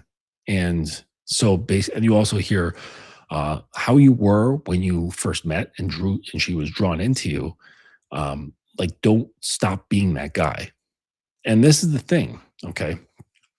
And I've also like fallen prey to this is getting comfortable, right? Like you're a certain way in the beginning, and then you kind of like get the girl, and then you settle down and relax, and you stop putting as much energy into things as you were, right? You weren't putting as much energy into your communication, into the things you did, how you did them, your attitude, maybe your mindset. It was just different. Okay. And maybe not necessarily from a position of wanting to impress the girl or anything like that, but it was almost like you were more full of yourself. And now you're maybe a little more relaxed, a little bit more accommodating. And this is, there's a lot of factors that play into that. But the reality is that you're not treating her like a girl anymore. You're treating her like, well, like your roommate, and you're someone you're sharing life with. And this is part of what like a lot of like long-term relationship girls and wives feel, is that they don't feel like the girl in the relationship. They feel like the roommate. They feel like the well-worn pair of shoes. It's comfortable, but which is great in one respect, but it's not it's not the great feeling that women really desire. Okay, because it doesn't charge them up. It doesn't make them feel feminine. And then the guy has the gall to be like, hey, like we haven't had sex in a while. What's going on? And because like the average, like for American men, the average amount of sex they have per month is or the median is 2 to 3 times a month for like the average American married guy. That's pretty damn low. Okay. But it's due to like a lot of this stuff, right? That I'm reading here. Okay. Because lack of connection and disgust, they're the precursors to her leaving. Okay. So it's like it's not just like one day she wakes up and she's like, I hate this relationship, I'm out of here. Right. These things slowly develop over time. Okay. And so, one of those things is not dating her, right? It's not making her feel like this special little sexy girl, the way you had her feel when you first met. Okay. Because you're like, oh, I like this girl. I want to show her that I'm interested. I'm going to show her, what I can do, what I'm about, what my program is like, how I think, like that sort of thing. And you just, guys, you just stop doing that. You stop showing her who you are, and you just kind of like living. Um, and like I said, there's a certain positive aspect to that, but the negative outweighs it. And the negative is just that dead in the water predictability, right? And the funny thing is that guys, they misinterpret that phrase. And then so they came up with a thing called date night. Having a date night doesn't mean you started dating your girlfriend again or dating your wife again. That's not what that means. Okay, because um, it's not a thing that's done. Okay, basically, like when it says like he stopped dating me, uh, it's not a doing. Okay, it's his attitude, it's his aura, right? The way he was when they first met. That's what is really meant in that phrase. Okay, but to describe it in that way, it makes it more vague, right? So if she says like, "Oh, his aura isn't what it was," well, I guess maybe that does make sense. Like if she were to just say his aura isn't what it was when we first met, like yeah, I mean, for people who understand what that is, that makes sense. But that's really what's meant in when she says he stopped dating me. All right. Uh, but guys will misinterpret that and they'll say, okay, well, then I'm going to start doing date nights. Once a week, we're going to have our date night. Come on, honey. It's Tuesday. It's time to feel like a couple again. It's like, that's no good. It's like, it's stuff that you have to be on top of. All right. And yeah, there's going to be guys who you're like, you know what? This sounds like a lot of fucking work. This, like, just to keep this bitch around, you know? And the thing is that, well, there's two parts of it. One is that, yes, you want anything in your life, you have to first cultivate it to exist, and then you have to maintain it because entropy affects everything. Okay. So, so you have to maintain things in your life as a man. Like that's part of your life is maintenance. And if you're turned off by the idea of maintenance, well, then just don't have things. Okay, like have things that you have to take care of, that you have to manage, that you have to monitor. Okay, that's what maintaining is. That's what maintenance is all about. And yes, your woman's mental well-being or her psychology, like her whole psychology, yeah, that falls under the umbrella of your maintenance. I mean, not entirely. Like, surely she's got a mind of her own, but there's aspects of it that cross over to your sphere, and that you do need to be mindful of. That you do need to maintain, right? Because you're the leader. Yes, you are the stage setter. She's coming into your life. Okay, and so this is part of it, right? Part of it is having to have that kind of responsibility. But the thing is, that's the other part of this is that when you've become that guy who easily does these things, it no longer feels like a burden or a responsibility. It's just, this is just what I do. It doesn't feel challenging. Um, I was actually talking to a client last night about this. And because I was explaining some other things, but he was looking at the whole thing and being like, wow, that sounds really fucking daunting. Like I've got like so much work to do. I'm like, yeah, you do, but it only feels that way now because you're not conditioned to it. All right. And I said, like, think about it. Like when you first, he's a Marine. I'm like, think about it. Your first day of basic training probably felt incredibly overwhelming. Like you were just like, I can't remember all this shit. Like I'm being bombarded by tons of things, like mentally and physically. And my emotions are just trying to keep up. And then over time, it's like, after he enlists and like does the basic and then he gets stationed somewhere, then all these things just start getting like, much easier. Okay. And now you just the mindset is settling in and start understanding the patterns and the structure and everything about it. And so he's like, yeah, totally. Like now I'm totally used to it. I have no problem getting up when I get up and doing the things that I have to do. And, because everything is adjusted, everything's adapted to the situation. And so when you adapt as a man to whatever the situation that you're in, that you've committed to, it no longer feels like some sort of strenuous, daunting task, right? Um, in retrospect, he said that that basic training, if he could go back and do it again, it'd be a breeze compared to what he's doing now, right? What he's doing now is like makes basic training look like a walk in the park. So, but soon he will adapt to what he's doing now, and it will feel like second nature until he advances, right? And just keeps going and going, you know. Um, so so yeah, don't be intimidated by this stuff. Right? If you settle in, you learn actually how first like how to be a man, and embody these things and let go of your boyish ways, then it's really not a problem at all. It doesn't feel like work. Not really. It's just what you do, you know? Okay, so that was number 6. Number 7 is he couldn't handle my emotions, right? And I mentioned this earlier on.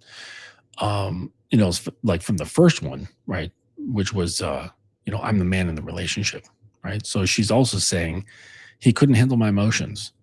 And this is I think the majority of guys, they can't handle it. And they also don't know how, which makes them not want to handle it even more, right? Because they're like, what do I do? Like, she's upset with me. What do I do? I want to fix it. And not only fix it, but I want to make it go away because it makes me uncomfortable.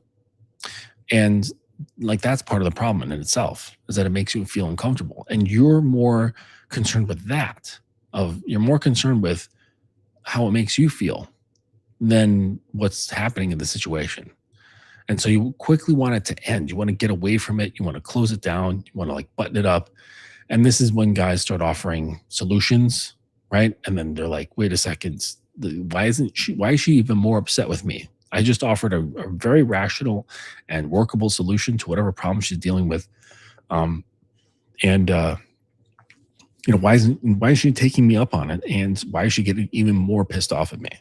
It doesn't make any sense, And then later on, you learn, right, or you hear people say like that. A lot of times, girls just don't want you to give solutions; they just want to talk, right? They just want to let off steam. And truthfully, even when it's something about you, okay, they just want to let go of that steam. I remember seeing this really funny video, like the nail in the head. I don't know if any of you have seen this video, and it shows this couple sitting on a couch, and the camera is behind them, I think. And she's talking about how she just has this pain in her head, and like the way she's describing it, it sounds like she's talking about like a psychological thing or an emotional thing, And then the camera like clips and then like goes back on, and it's the camera's now in front of them, and you see them sitting there, and she's got a huge fucking nail like stuck in her head. And he's like, well, honey, you've got a nail in your head. Like if I could just take it out. And she's like, it's not about the nail. You never listen to me. It's a really funny video. You should find this, look for it on YouTube. Like nail in the head sketch or whatever. It's really funny. But it's, and guys who are undeveloped, they'll look at that and go, yeah, see, like, like girls are crazy, like, look, see these girls that they're unrational, they're just crazy. Obviously they have a problem. You give them the solution and they just don't want to take the solution, and they just want to get upset at you. They're fucking nuts. And so it kind of sides with that sort of mentality. So I can see the humor in it from like a number of angles. Because to me, it's funny that like that guy doesn't really understand how he's supposed to be dealing with the situation. He's just looking at it purely from like this engineering, logical, rational situation, rational angle. And that's really not how you need to engage with your relationships, right? You really, it's like the things that require rational mindsets and rational solutions. That's how you should be coming at them. And then other situations that require, more creative or more emotional or more abstract means, then you should be approaching them that way. All right. So if you're given a math equation to solve, you're not going to solve it with poetry, right? It's not going to work. You're applying the wrong tool. Okay. But if someone says, I'm having like just this mixture of like feelings and stuff, and I just don't know how to express them. There's pictures in my mind, there's emotions coming through me. I don't know what to do with this, all of this. And I say, hey, you know what? How about you just try some free form poetry? Free form poetry. It's like, yeah. So basically, you just, well, free form prose, really. And you just write. Like, don't think about what you're writing, just write, like, as it comes to you, and let it be abstract, let it be weird. Like, just don't think about it, just let it flow. And then after a few minutes, when the feeling subsides, then come back and read it. And it's gonna come across as like really weird, really abstract, but I guarantee that some of that edge will be taken off. And you'll have some sense of like that being settled a little bit because you use the right tool to engage with it. Versus if the person is feeling this way and I hand them a fucking graphing calculator, they're like, how does this help me? you know? So you can't use a rational tool or a tool like rationality and logic and apply it to an irrational problem. Okay. You need something a little more flexible, a little more creative, a little bit more abstract. And then, so use your tools appropriately. Okay. Don't try to like cross pollinate the tools, right? You can't drive a nail with a fucking saw. All right. Yeah. So, and you can't cut a board with a hammer. So don't do that. All right. And then there's just the idea of what is it? It's conditioning your nervous system to become okay with tension. And this is, I got an email from a guy who's asking about this. Um, this He wrote to me. So if anybody has questions, you can just go onto the website and there's a form. You can just say contact and you can write me, and I'll get an email through that. And he was talking about like situations where he was getting really thrown off by people's criticisms and things like that at work, and he was just getting really emotional about it.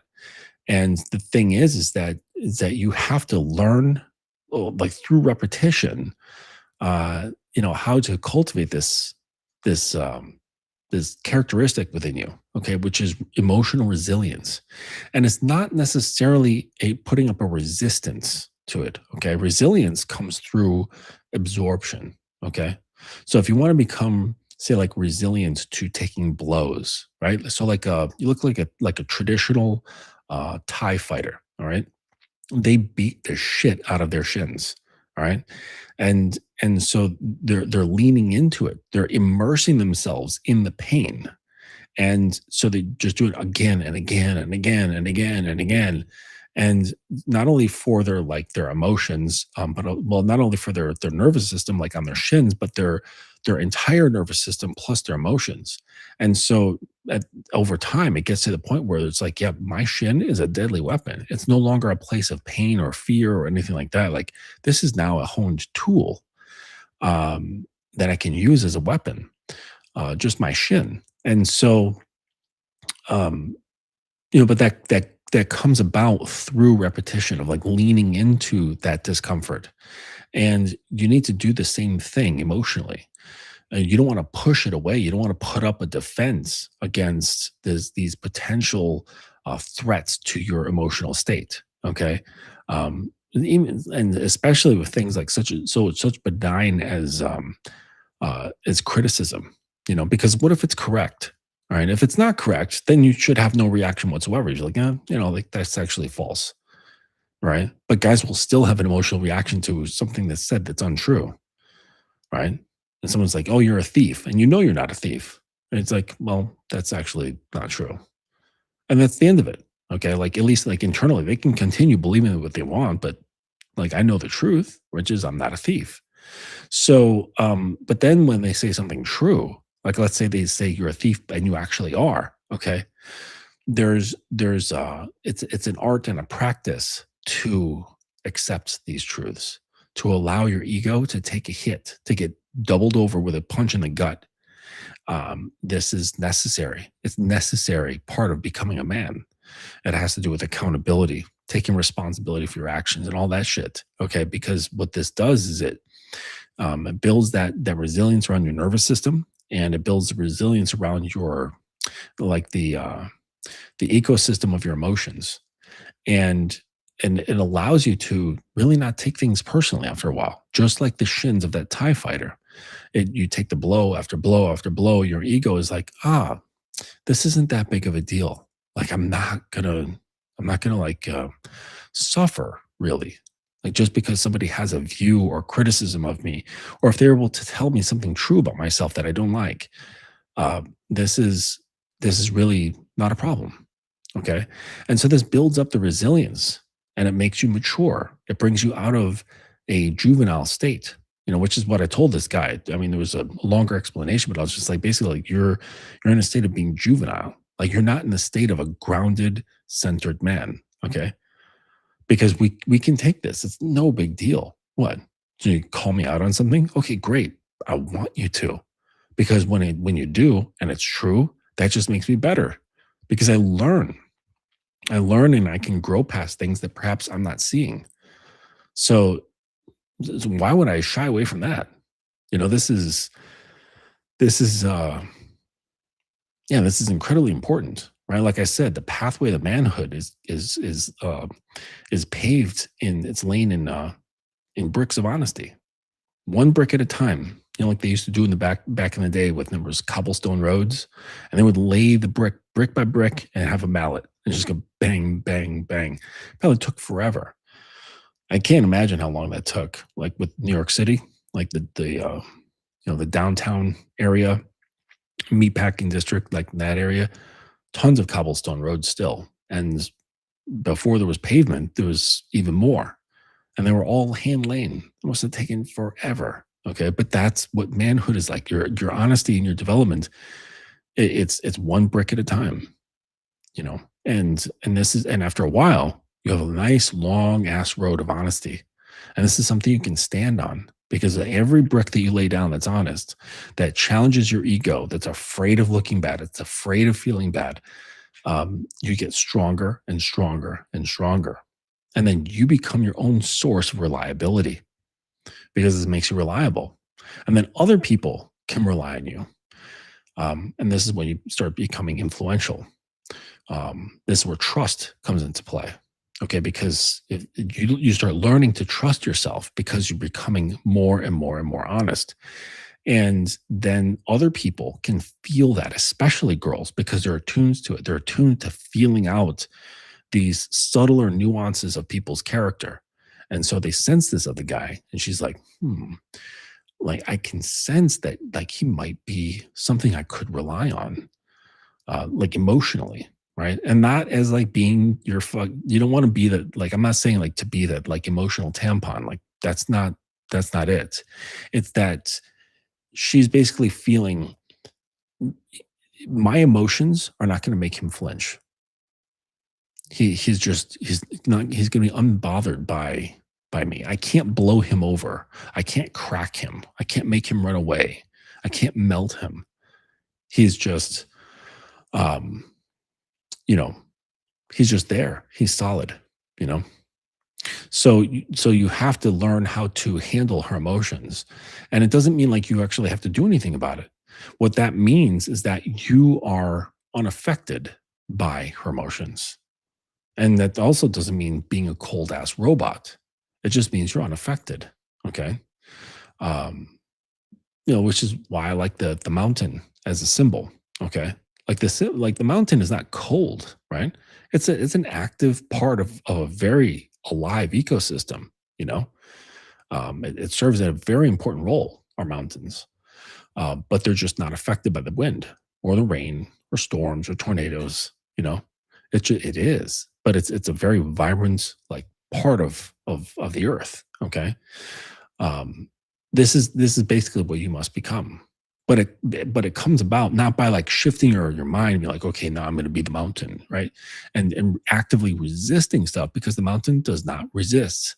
Its presence alone just is unaffected. And that's not the same as resisting. So it's developing yourself over time to be resilient towards other people's emotions and not absorbing them or trying to push them away or deflect them or have to deal with them. Okay. The mountain doesn't deal with the wind, right? It doesn't not deal with the wind. There's, you see, I hope that makes sense. Okay. And the last one here is he had no mission outside of me. And it doesn't have to be a big mission. Just basically, that is to say that when girls say this is like, I don't want to be the center of his life. I don't want to be the center of your life. Like I said, they want to be liked but not liked. It's a weird conundrum, but they certainly don't want to be the center. At least they know that for 100%. Like they do not want to be the center of your world. And guys learn this like a little bit late in the game. Either like post breakup or post divorce. And they're like, man, I devoted my whole life to her. And you actually hear guys say this. I devoted my life to you, as if she's some sort of god. And then when she's like, well, I'm not a god, I'm just a girl. And I would appreciate you not worshiping me because I don't feel that I'm actually worthy of being worshiped. Then, things make more sense, but they wake up to this later on, and there's, and that's just how it has to happen for some guys, but I'm hoping that more guys will learn this before bad things happen. And they, like the girls, they want you to have a life outside of them. Like they want to see you have something and that they're like, wow, that's cool. I want to be part of that. Or I hope that he will accept me and be part of that. Like she wants to ride on your coattails. She doesn't want you to ride on hers. And she certainly doesn't want you to put her up on a shelf somewhere to, with like fancy lighting and to, keep dust free, leave little candies or burn some incense. She doesn't want to be an altar, right? She wants to actually have you as the altar. And this is what happens like when you flip all of these things. Okay. So yes, you have to have a life. You have to have a mission, things that you're passionate about that are outside of, what's going on with her. She actually wants to be secondary. Like she wants to be a priority in your life, but she also wants to be secondary to your life. And that's the way it really should work. Okay. But like, seriously, guys, like, do you have things going on? Or do you just like work, maybe go to the gym and play video games? Like, that's pretty much your life? Now, guys don't have friends these days. They don't go out. They don't hang out with their buddies.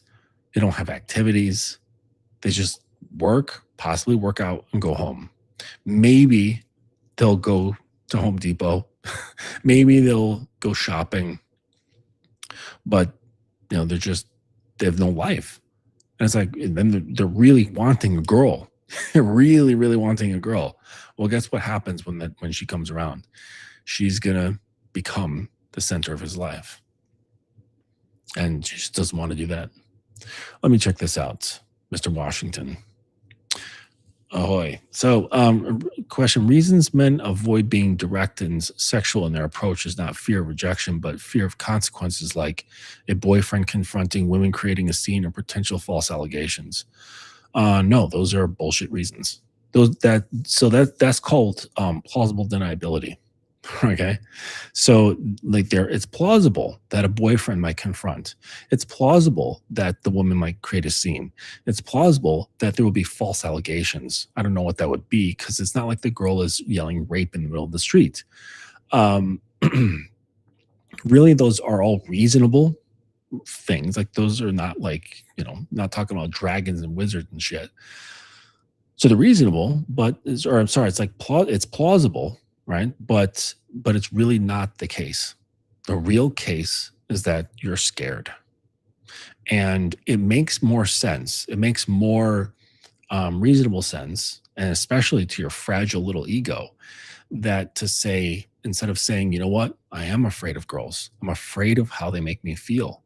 I'm afraid of looking bad in their eyes. I'm afraid of what I would look like. Okay. And one of the other fears is that is that you're afraid that she will see in you what you believe of yourself. That's the real fear. And so, but instead of admitting that and just getting real with yourself, okay, remember those bricks of honesty? It's easier to say, well, what if her boyfriend comes along and punches me in the face? Okay. What if she creates a scene and like maybe like laughs at me or calls me out and says like, oh, this motherfucker, like blah blah blah, says something bad, or like makes some sort of allegation. It's easier to say those things because those are like potential threats. They're potential like real fears, real world fears, and so it's easy to put those into place. But the reality is, you're just scared. The potential for those things are very rare. It's small, and you wouldn't even know because you're not doing it anyways. So it would be different if, say, you you talk to, say, like 50 women a month, right? Which is actually not a lot. But let's say it's 50 women a month. And after a year, you found out that you got into a number of altercations with boyfriends at a very high rate, that women created a scene at a very high rate, and you've been accused of certain allegations at a very high rate throughout the year. Then I would say, okay, you've got the data to show that these potential outcomes are actually true. But do you have that data? Are you actually talking to girls enough? Or are these just suppositions to make you feel better about not doing what you know you want to do, but you're scared? That's really what it comes down to.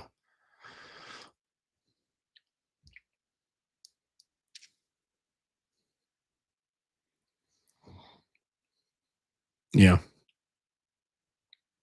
There's really there's really no there's really no like it's funny. Um when you you have like just a very simple thing that you want, and because it's scary, right? uh People will think of all sorts of ways, like to like go over it, go around it, to go under it. Like they're looking for all this thing, and really just they have to do is just extend their hand forward and reach for it. Like that's all they have to do. Okay. um and that's it's so basic. It really is. And the funny thing is that there are so many fucking socially inept and fearful men in the world now that just by going on and talking to girls, you have a fantastic advantage because girls like being talked to, despite what fear mongers will say, who also don't have the experience and data to prove what they're saying. They're like, no, no, no. Like girls don't want to be approached. Only if you look like a fucking Chad. It's like, okay, where are you getting this information from? Or you're just regurgitating it from other fear mongers who also don't have the experience. What's going on here? Is this more red pill mastery about female nature when these guys are all fucking single and they haven't touched a woman sexually in over a year? Like, what's happening? Okay. Like, I've never experienced any of those things. I have never in my life, like, I don't know, guns, like, you probably talk to girls. Like, I've never in my life had an altercation with a boyfriend. I don't know, maybe I'm just lucky, but like, I've never talked to a girl and her boyfriend has popped up and been like, hey, what the fuck you doing, bro? Never in my life. Never, like, even without the attitude, where the guy comes up and he's like, hey, like, can I help you? you know, nothing, nothing. They've all been single. So maybe I just kind of like lucked out in that sense. I have never had a girl make a scene, not once. And I've never been accused of anything. So I don't understand this. And I've never heard, like, I've been working with guys, like dozens and dozens of guys over the past 10 years. I have not once heard a story of any of those three things happening. Not once. So this is fear mongering coming from people who are ignorant and experienceless. Stop listening to bullshit that keeps you down and do the thing that challenges your nervous system, that forces you to grow and makes you more emotionally and psychologically resilient. Stop being a juvenile.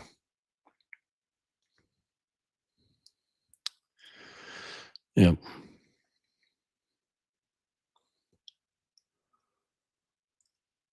Yeah, I did. I hope this is the one you're referring to up above. Yes. Oh, this one here, is this it? Oh, no, this is from Uncle Guns. Um, but yes, I answered your question. But yeah, I don't know. I don't know why it's not in the stream, but this is the one you're talking about. But yeah, that's all fear. That's all it is. It's just basic fear. Girls are not girls are not scary. Like they're really not. They're all he said twice a boyfriend confronted you. Okay, what happened? Did you get a knife in the gut? Did you get a broken nose? Um what happens? You know, did he put you in a suplex and slam you on the ground? No? Okay, so then everything's fine. Right? See, it's just fear. Like, oh, that made me feel really uncomfortable. Okay, like what do you expect? Every girl to be walking around fucking single waiting for you to talk to them? Like, get out of your juvenile thinking. Okay. Like women just don't magically like appear in your lap. Okay, wrapped in a neat bow in the perfect situation for you to talk to her because you're scared. All right. Um, it's really it's just fear. Like all of this stuff is fear, right?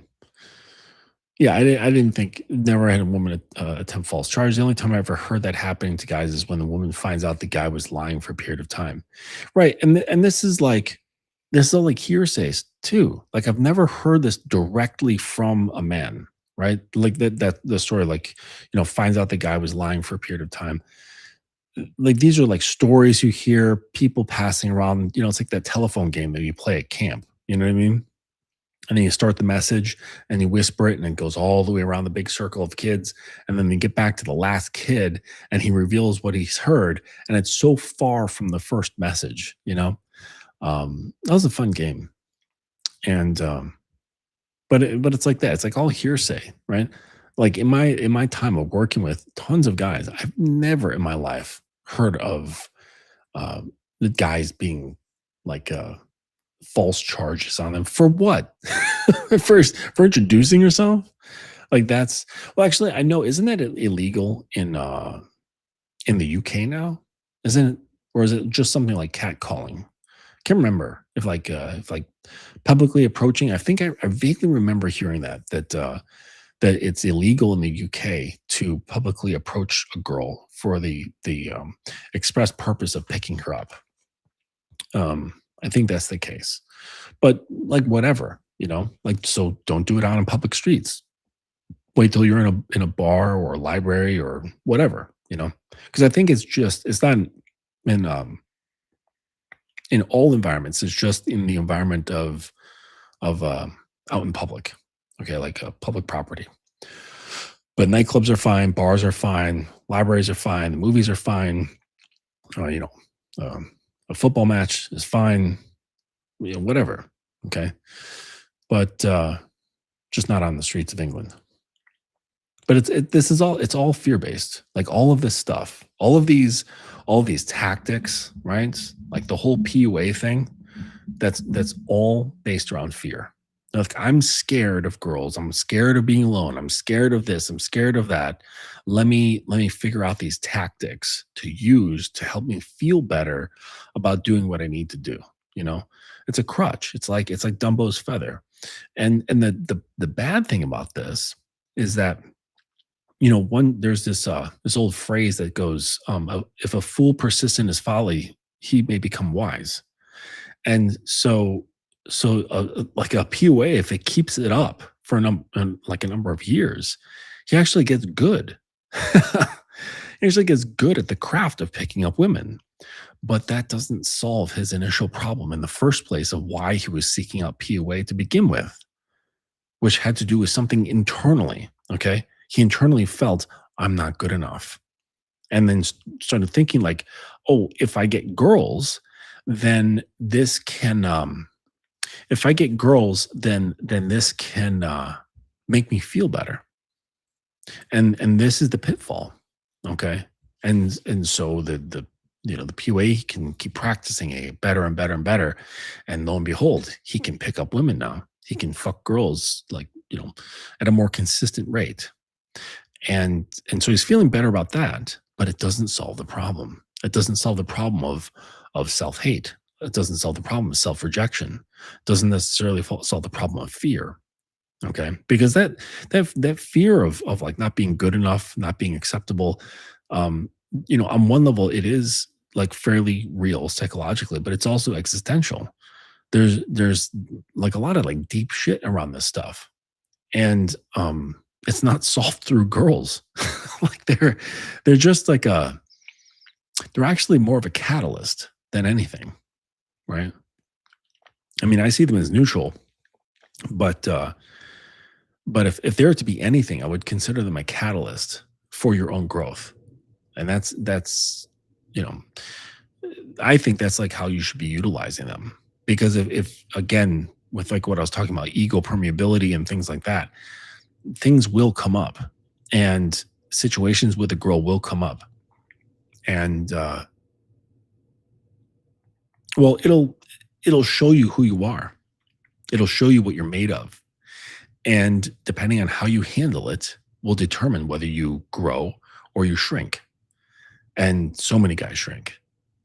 Like they can't handle it. Their ego can't handle it. They can't handle truth that they're not the hero that they think they are. They're not the good guy that they think they are.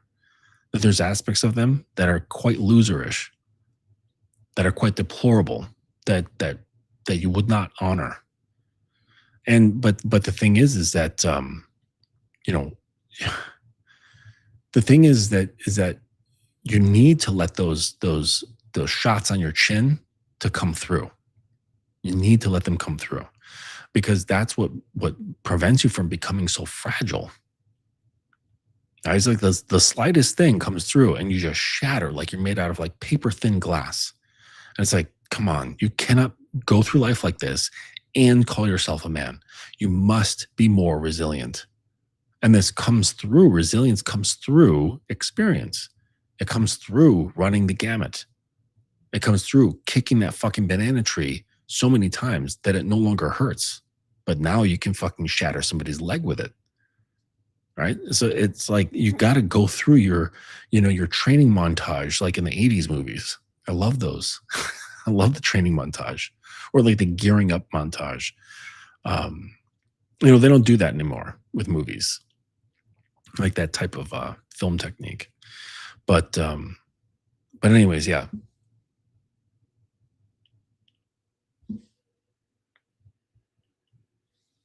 What do we have here? Are there ways to reattract a woman? I wouldn't bother. Yeah, because what you're asking is a bigger problem. Because, like, on one hand, someone might answer and say, well, what you could do is do this, say this to her, acquire that, all these like external things. And typically what happens with attraction or non-attraction is something that's not tied to anything that's external to you. All right. Like surely there are superficial means of attraction, but it's not real attraction. It's not anything that penetrates. Okay. Like I said before, like the a guy having a nice car, sure, she'll be attracted to that, but it doesn't penetrate her deeply in her emotions. She's not sitting there like at the end of the night, like masturbating, thinking of your car. You know what I mean? Like that's not what she's doing. If you had a good presence and was affecting her by way of your presence, then she'd be masturbating to that. Okay. About how she was made to feel. All right. So like when it comes to like attraction and reattraction, I feel like you're asking me, is there something that I can do? you know? And really it's more like, what can I become? And that's a more challenging thing because we can't actually purchase this, and nor can it be developed very quickly. So if you're unattractive, right? And we're not talking about the way you look.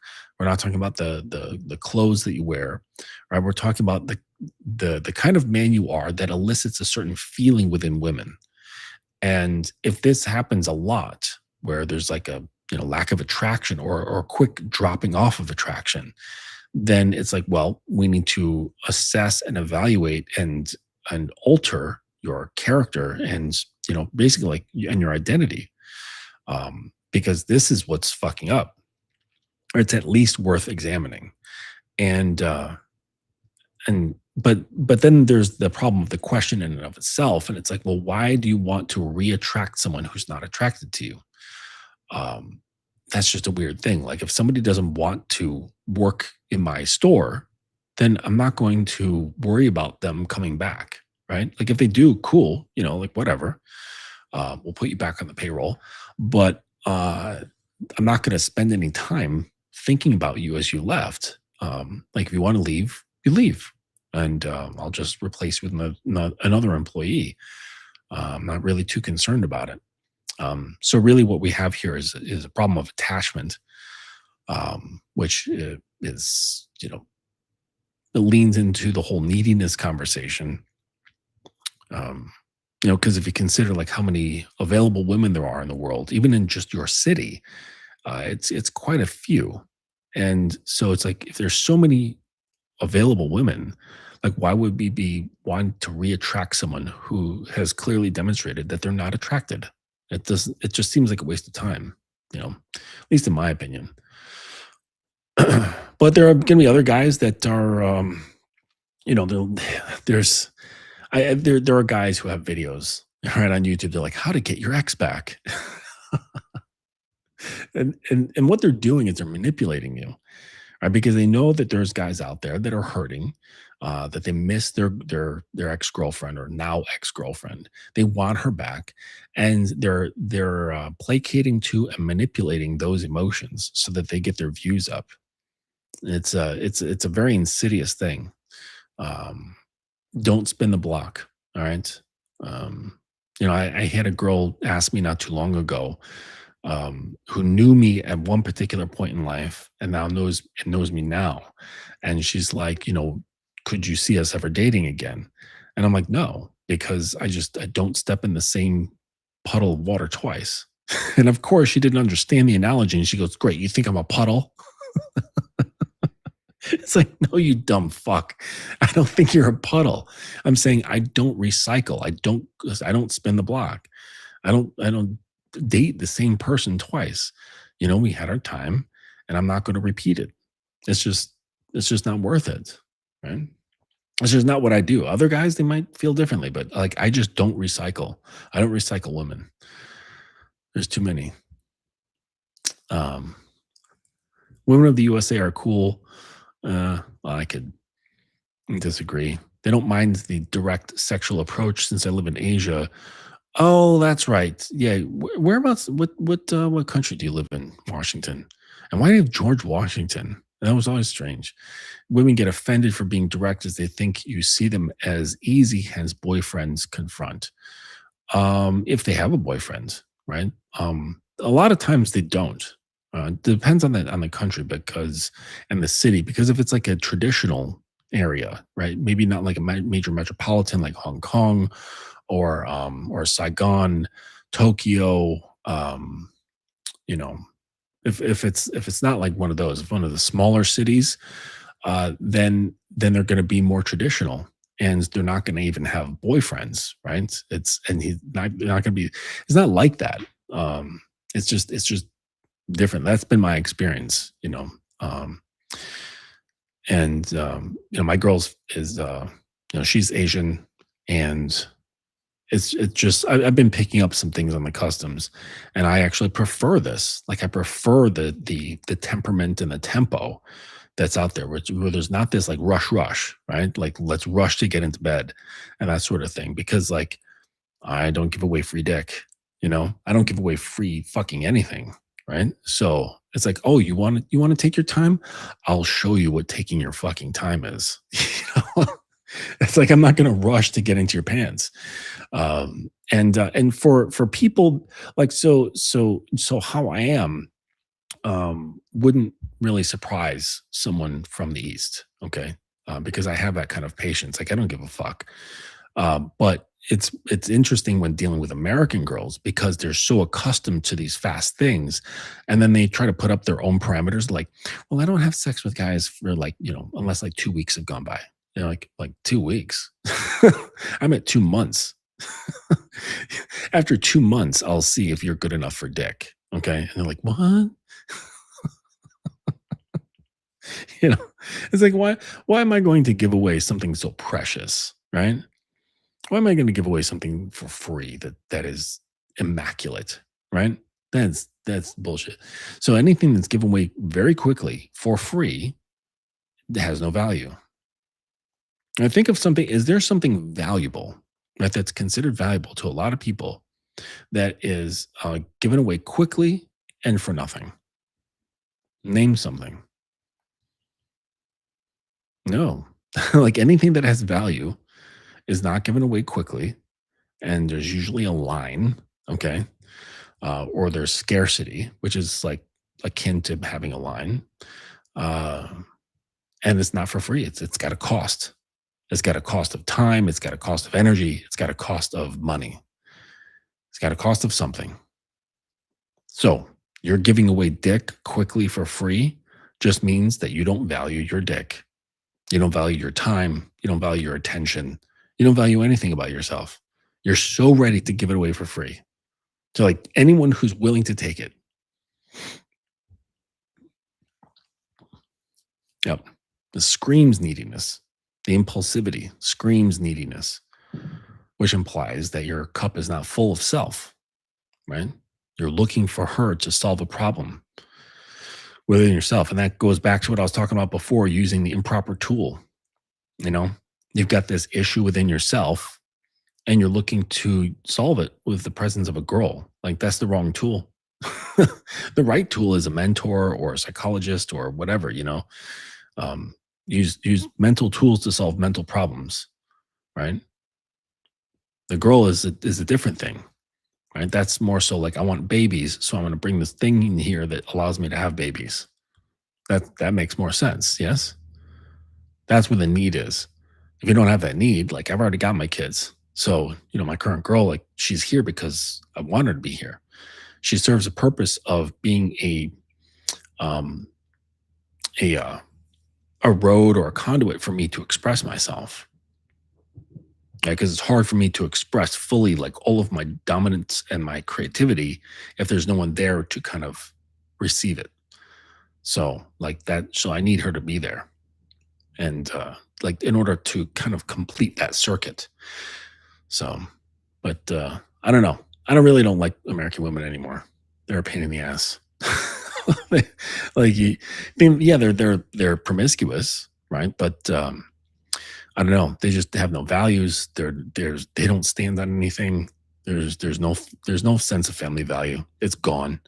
Their brains are cooked. Their attitudes are cooked. Their spirits are cooked. I'm sure there's some decent American women out there still, but the number of women that are not decent has increased dramatically over the last 5 years. And I blame social media. I blame a number of things, but we're not here to talk about that. And namely, it's men's fault. But you don't want to hear that. It's the men who are in control, right? Because they allow these things to happen. They allowed the waves of feminism to occur. They allowed social media to become the way it is, as accessible as it is. Other countries, they're like, fuck no.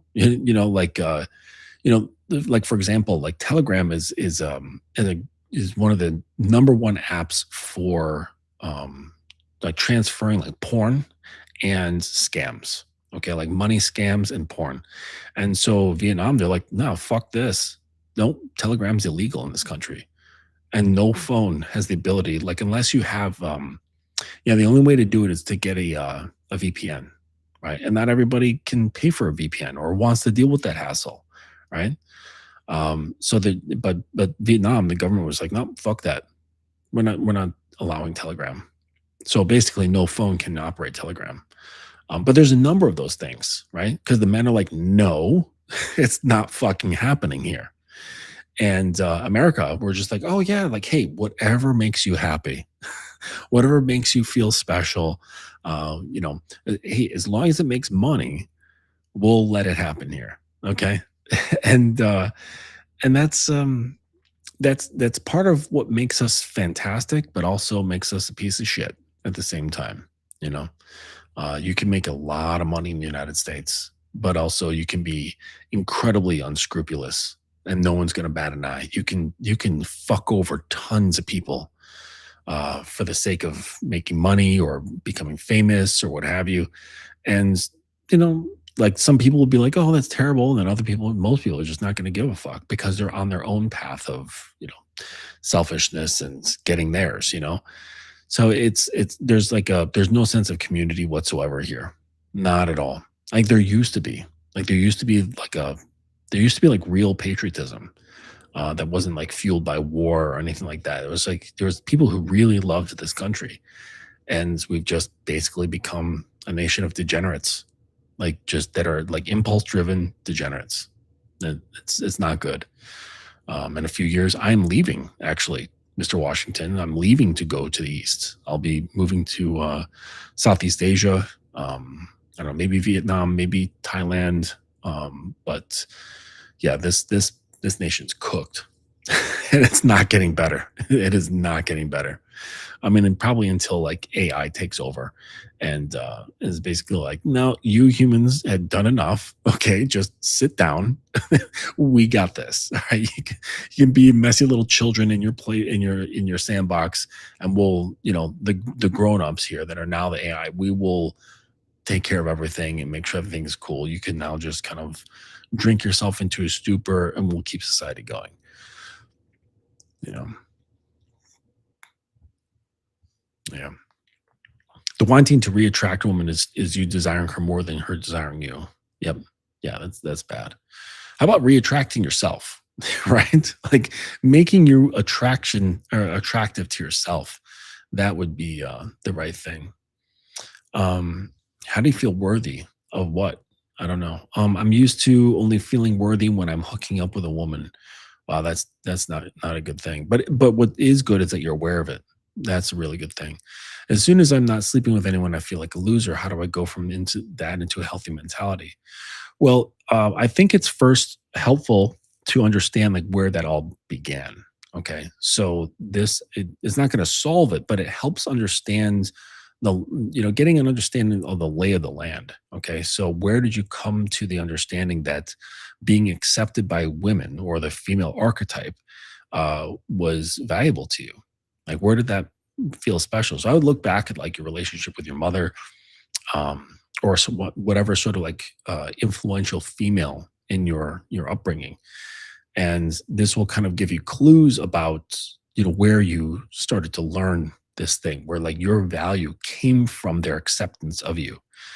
Um, and so after that, it's just it it, uh, it goes into watching for mental patterns, watching your internal narrative and things that you say about yourself, like I feel like a loser, uh, and and slowly starting to catch those thoughts. Okay, so at first it's just observation, and you start observing the patterns of like how your mind is working, and because you can't regulate something that you don't have knowledge of, so you kind of have to get again another lay of the land and start understanding through just quiet observation of like how your mind is working. And then once you get a better understanding and start seeing patterns, excuse me, and then once you start seeing patterns, that's when you can start managing your thoughts. Okay, because really your thinking has a fucking massive effect on how you show up in life, and it can determine whether you show up as a loser or a winner. And this is not based on some sort of outside criteria. It's like showing up as a loser or winner to when you're looking in the mirror to yourself. And this it's incredibly important to understand this, that you really have control of your mind. Neuroplasticity is a real thing, and you can shape the way you view yourself. You can shape your emotions. You can shape your thinking. You can shape your logic. It just takes the first step is growing the awareness, and but also like understanding where you came to this conclusion. And you say, well, why do I feel this way? Like did mom mistreat me? Like was there a codependent relationship there? Um, what is I never brought under the wing of a man, like at a certain age, because like children, like male children, they should be with their moms up until a certain age. And then after that, it's like, no, no, no, get out from underneath mommy's apron. You're coming to hang out with the men. You're gonna spend more time with men and manly things and get to understand what it is to be a man, like through exposure. And so your reactions and things that you learned that were appropriate with mommy they were fine for that time, but now it's not for that, you know? And so I'm remembering like my son's basketball game, and man, he took his first real hit.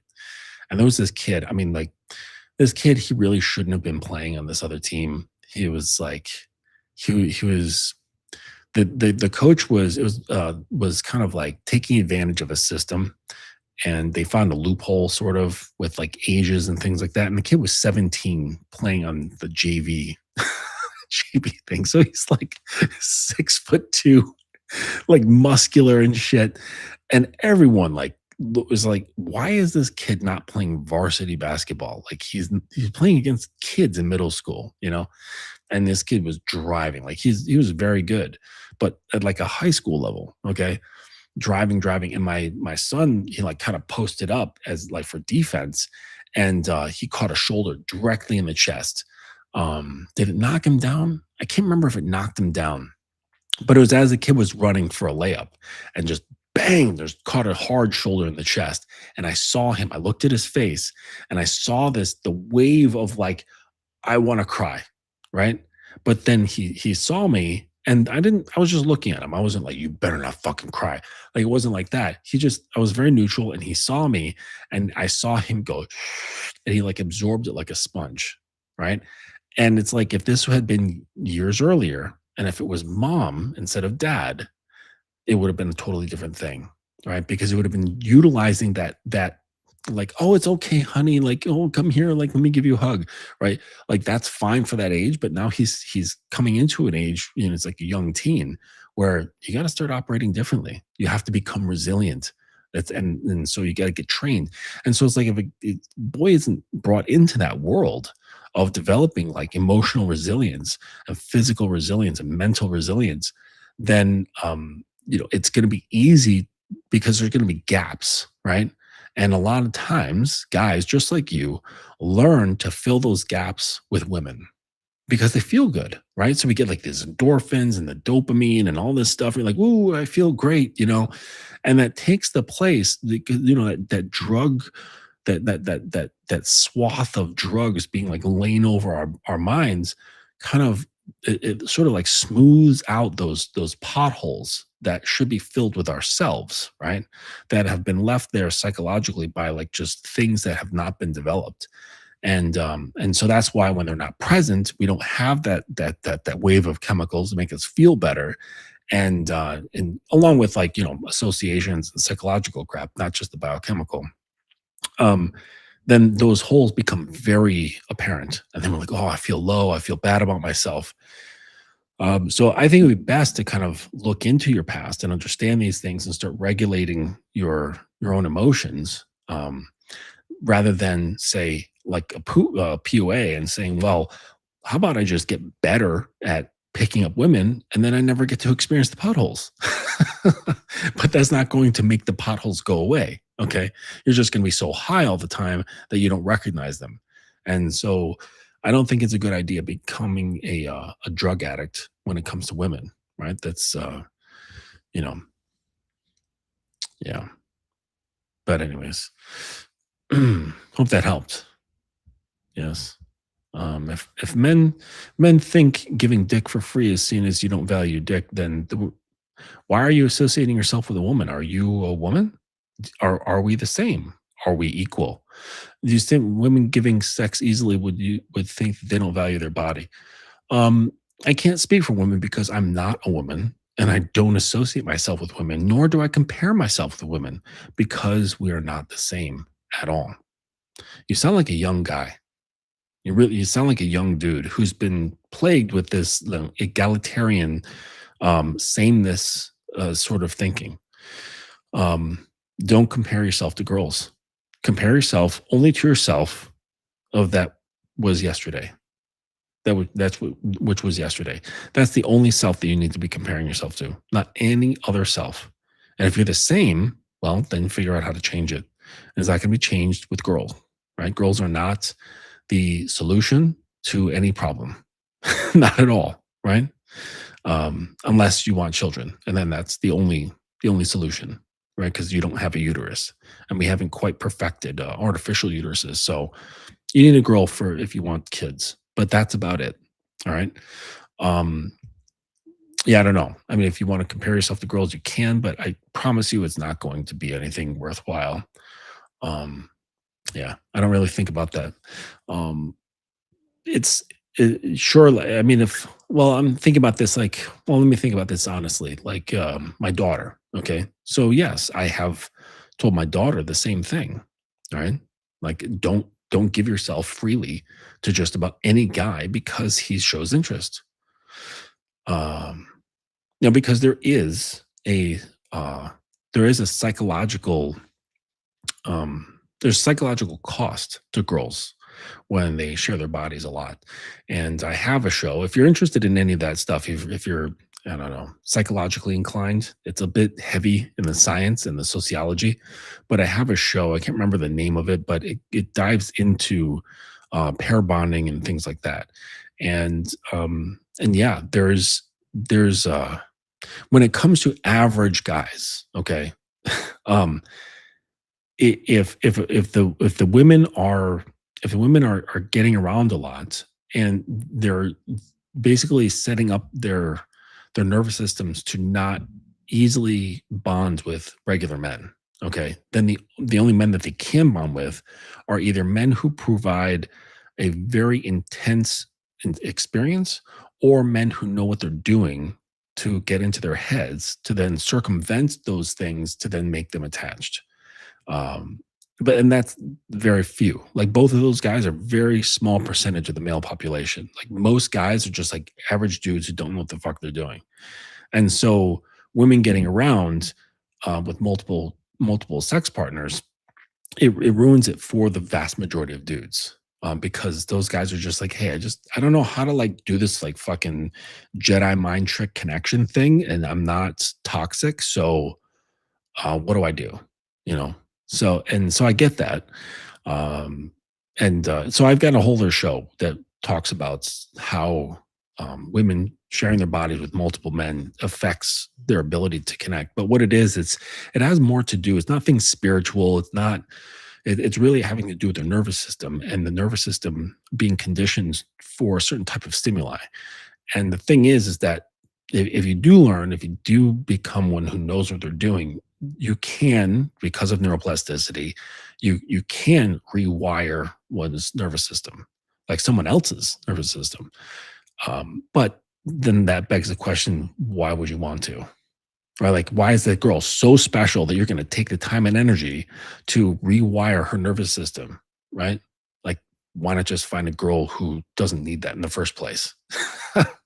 So that's part of the reason. I mean, I've got a long-standing connection with Asian culture, but that's part of the reason why I appreciate Asian girls or other girls who come from more conservative and family-driven environments. Because I also appreciate girls from Eastern Europe. Okay, my previous girlfriend was from Russia, and she had similar mentality. It was a little bit looser compared to my experience with Asian families, but it was close. It was close. It was definitely taken a lot more seriously than it is in the U.S. Okay, where they're basically like, "Oh, you're a teenager. All right, fine, go." Like you can just face on life, like do whatever the fuck you want. And I like the idea that like, no, you're still a child. You're not leaving this home. You have a curfew, and you're not going anywhere until you're married. and there's like lots of families where they've got like grown kids still living at home with their parents because they're not married. And it's not like down upon like the way it is here in the United States. I mean, I think that sure, maybe the families are like, dude, I really wish you could find a girl, and get married so you can leave. But it's just part of the understanding, I think, where it's just normal. But I don't know.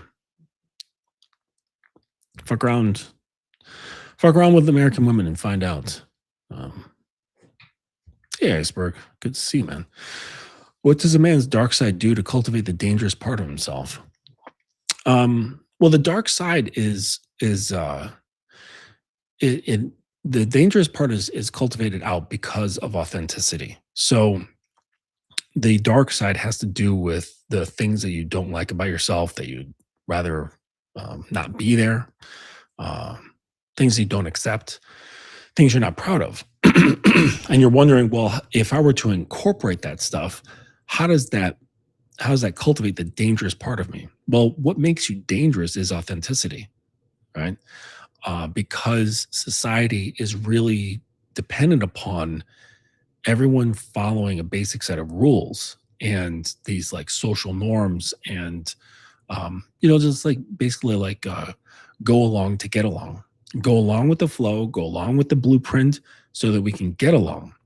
And and this is part of the reason why like say like killers are seen as like very magnetic. Like for some people they're just their personalities are magnetic, and then for like some women they're very attractive. And there's plenty of people who are just obsessed with those like those shows that focus on murderers.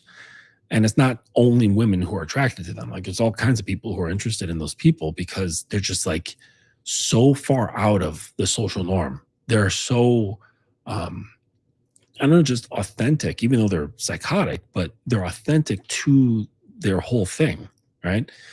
And I'm not telling you you should be psychotic, but I'm just saying like that authenticity, that full on commitment to what they are, is it's very attention grabbing. It's magnetic to people, and so it's the authenticity that actually makes you dangerous because you're basically saying being me is more important than fitting in.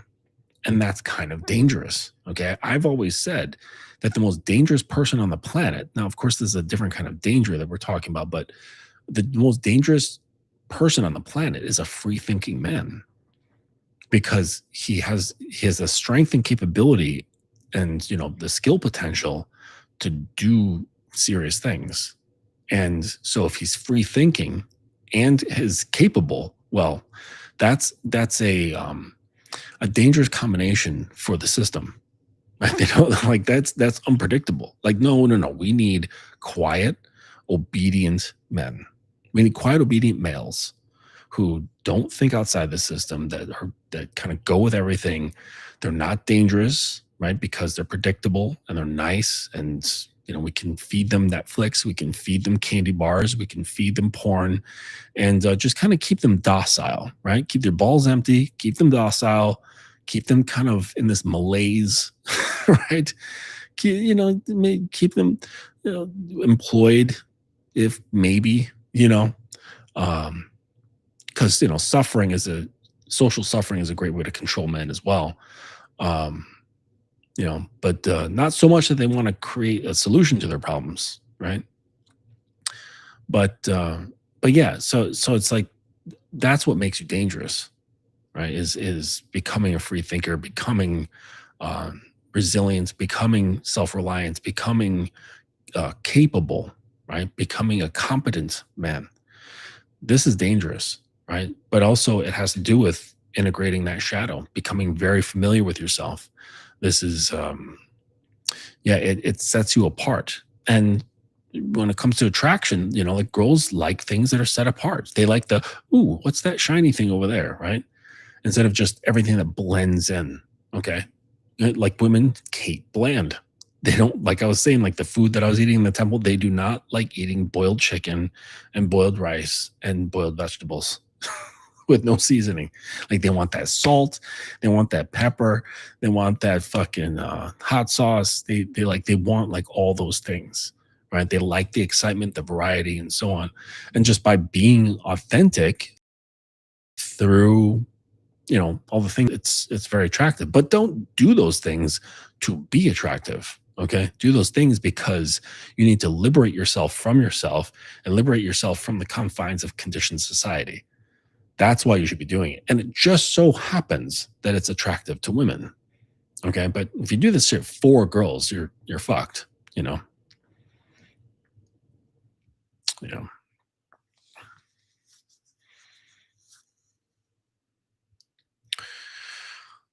Yeah. I don't know. Is that what he's getting at? How do you feel worthy?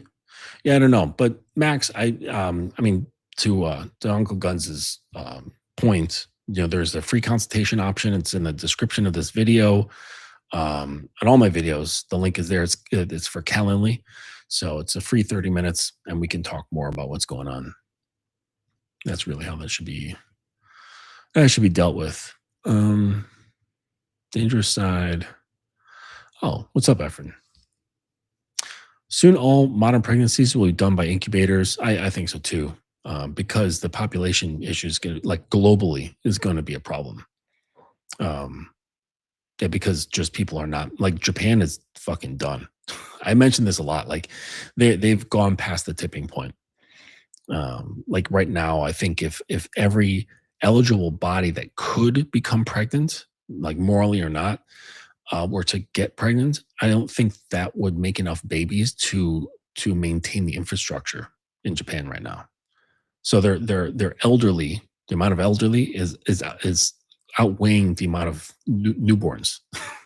They're selling more adult diapers than baby diapers, and that's really, really bad. Okay, because like who's going to grow up to become the guy who fixes the roads and runs the electrical grid and puts up power lines and all that shit, so they better make that fucking robot utopia that you see on all the anime movies real quick, or they better get some incubators and like these synthetic uteruses. Yeah, it will take a tank in global fertilization, just another step towards making money by our own divided minds. Yeah. Yep.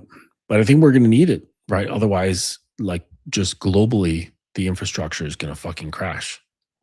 And the US is at the tipping point. I think to keep a society going, you need like I think women have to have 2.1 children per female in order to keep a society sustained. And I think right now the US is teetering at 1.6, 1.7. So, I mean, but we do have a lot of migrants here, which is good, but that can only patch the hole for so long. Like if the hole gets bigger than the amount of migrants that are here or are coming in, then we've got a problem, So, yeah, it's an issue. Okay, but maybe, hey, maybe Elon or global Boston Dynamics or whatever, all these like these AI developer geniuses, maybe they will come up with something that'll help society run, and we not need people to operate the infrastructure. All right, so let me just get this last part and then we'll head out of here. It's late. If I was in your place, I would stay in the USA for all the things it has given me and try my best to fight for what's right. USA is the only country in the world which offers abundance.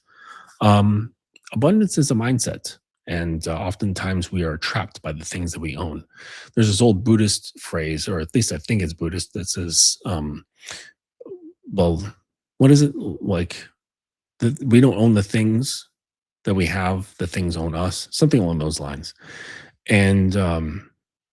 And this is the entrapment. It's a golden cage. This is the United States, because it's like, yes, it's the land of the free, home of the brave. Anyone can be a success here, but at tremendous cost. Right? There's no family values here anymore. It's done. It's absolutely done. It's a free for all. And so it's kind of like the Wild West. Like it always was like the Wild West. And we tried. And there was a period when we had like solid family values just across the nation. Had that maybe for, I don't know, maybe a few decades. But then that quickly fell apart. and it's just going to get, I think, more and more deranged. I think it's going to get more and more debaucherous, um, and even more focused on material abundance. And and it's probably due to my age as well. Like I said, you sound like you're quite young. I could give a fuck about stuff. Like abundance for me has more to do with family, friends, connections, quality of life. And in my time in Southeast Asia, it's like there's no GMO foods there, right? Like the vegetables that you're eating, like you can very well talk to the farmer who brought it there to sell at the market. You know what I mean? And he's not sitting like sending a plane over his fields, covering it with pesticides, right? The water is fine, like it's not full of fucking chlorine, right? The way like we have like swimming pool water coming out of our showers. I could go on and on and on. Like the amount of pharmaceuticals that are in our municipal drinking water is fucking through the roof. Okay. Nobody wants to talk about that shit. Um, like our food industry is so fucked in this country. It's not even funny, and it's all based around this idea of abundance. Like I want to acquire more, I want to have more, I want to achieve more. Oh, our 1.5 billion dollar business, that's not enough. I need to be a 1.7 billion dollar industry. I need to be a 2 billion dollar industry. Like it's never enough, right? And I can't stand the mentality. I absolutely can't stand it. Like, why can't the business just be like, hey, we reach this cap at like, a value of like, $1 million. Let's just stay here. This is great. Like we're producing good, we're doing well. Like uh, I just this constant like gotta climb, gotta climb, gotta climb, gotta climb. And it's like I'd rather climb inwards. I'd rather get to a place, and I'm pretty much already there, where I'm living in peace every day, where I'm not feeling anxiety. I feel full and complete trust in myself. I enjoy my life regardless of what's happening in it. Um, I think this is a better place to be than say, I don't like things, so I'm going to change the things that I have in my life. Like that's just, it's worthless, like you don't keep any of it anyways. It's all borrowed. So I'd rather make my presence better. I would rather have nothing in my life and have people look back and go, you know what? If I hadn't met Justin, I would not be who I am today. That's way more impressive than having a big fucking house with like 6 rooms, like, or a 10-room house. Like, who gives a fuck, Like, that's not real. I don't know. I noticed that there was just so much that I noticed that was like of quality, like in the East, that just is lacking. Not to say that it's perfect. I'm sure that there's all kinds of pitfalls, but I don't know. Maybe it's just because the grass always looks greener. Maybe that's an effect of it. Um, I've been studying Asian culture since I was about 11 years old, um, and just a lot of the mentality is, I wouldn't say like I have it, but it's like runs tandem in my mind due to everything that I've been exposed to. So it just makes more sense to me. I don't have this like cowboy sort of mentality where I'm going to go like, get as much stuff as I can. Um, I'd rather just have. I've been more content having nothing. I was purposely homeless for a while, and I just didn't give a fuck, right? It's like, what's the point? But anyways, certainly do what makes you feel fulfilled. Everybody, whatever that is. Just hope that it's a worthwhile adventure. I hope that it doesn't bring harm to others in your quest to be fulfilled, and hope that seeking of fulfillment is from a place of genuine desire and not some sort of conditioned need that has been massaged into your mind through trauma or conditioning. Um, because you have to know these things. It's before you set out on your quests or your goals or trying to change your life. Make sure your motivations are clean, clean of neediness, clean of codependency, clean of anger, clean of having to prove yourself, clean of your ego, right? And then your pursuits would be genuine, worthwhile, you know. Um, and you'd be surprised at, like, once you look at things from that angle, you'd be surprised at how very little you actually do for those reasons, and those clean reasons, unfettered reasons. If you really start looking, really start paying attention, you become more self-aware of the why behind what you do in certain things. And you find, like, oh, it's like I do this because, it makes me feel good because I'm afraid of this, or I don't like that about myself. Or you find out that you have codependent tendencies. You got severe attachment problems, you know, fear of, like, not being worthy, right? Like that other guy who asked the question. Um, there's so many things, and then we're like, oh, well, I got to do something, but you don't realize that it's being subconsciously motivated by the stuff that you've been carrying around for a while. And if you dealt with those things, then you might either make different choices, or you wouldn't make any choices at all, because now it's like that avenue that was once charged with whatever happened in your past, and now you're like making choices because of that. You snuff out that thing from the past because you've, like, dismantled it. You understand it. You're like, okay, I'm no longer reacting to those things. My choices are no longer a reaction.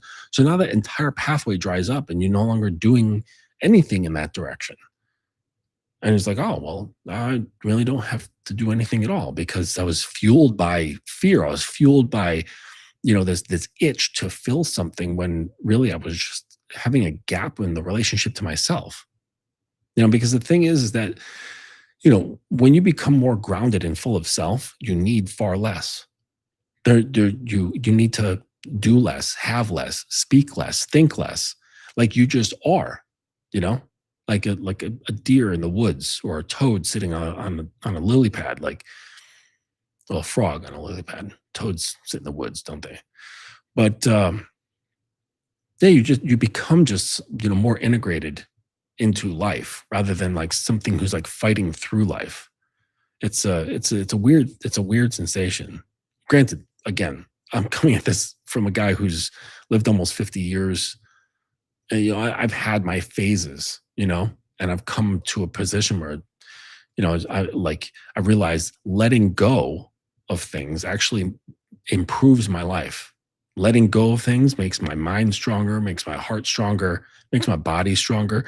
It's like not acquiring things, it's actually a releasing of things, right? Again, that's very Eastern. That's very, like, Buddhist, of saying, like, oh, I grow more by the less I have. Because you become more free. Because what you own owns you, including the thoughts you attach to, the objects you attach to, the people you attach to, right? All that shit owns you. You can't freely think. You can't freely breathe, move, undulate, whatever, because of all of the constraints of owning things. When it's only the ownership is really an illusion. You don't really actually, like, own something. And you're like constantly grasping to maybe trick yourself into thinking that you own, but you don't really. And you'll know that in the back of your mind, but you don't want to accept it. And so it's like you have this, like, constant anxiety, this battle. And it's like, why? Just let it all go. Just release your grip. It doesn't mean throw it on the ground, okay? It just means release your grip. So you can hold things in the palm of your hand.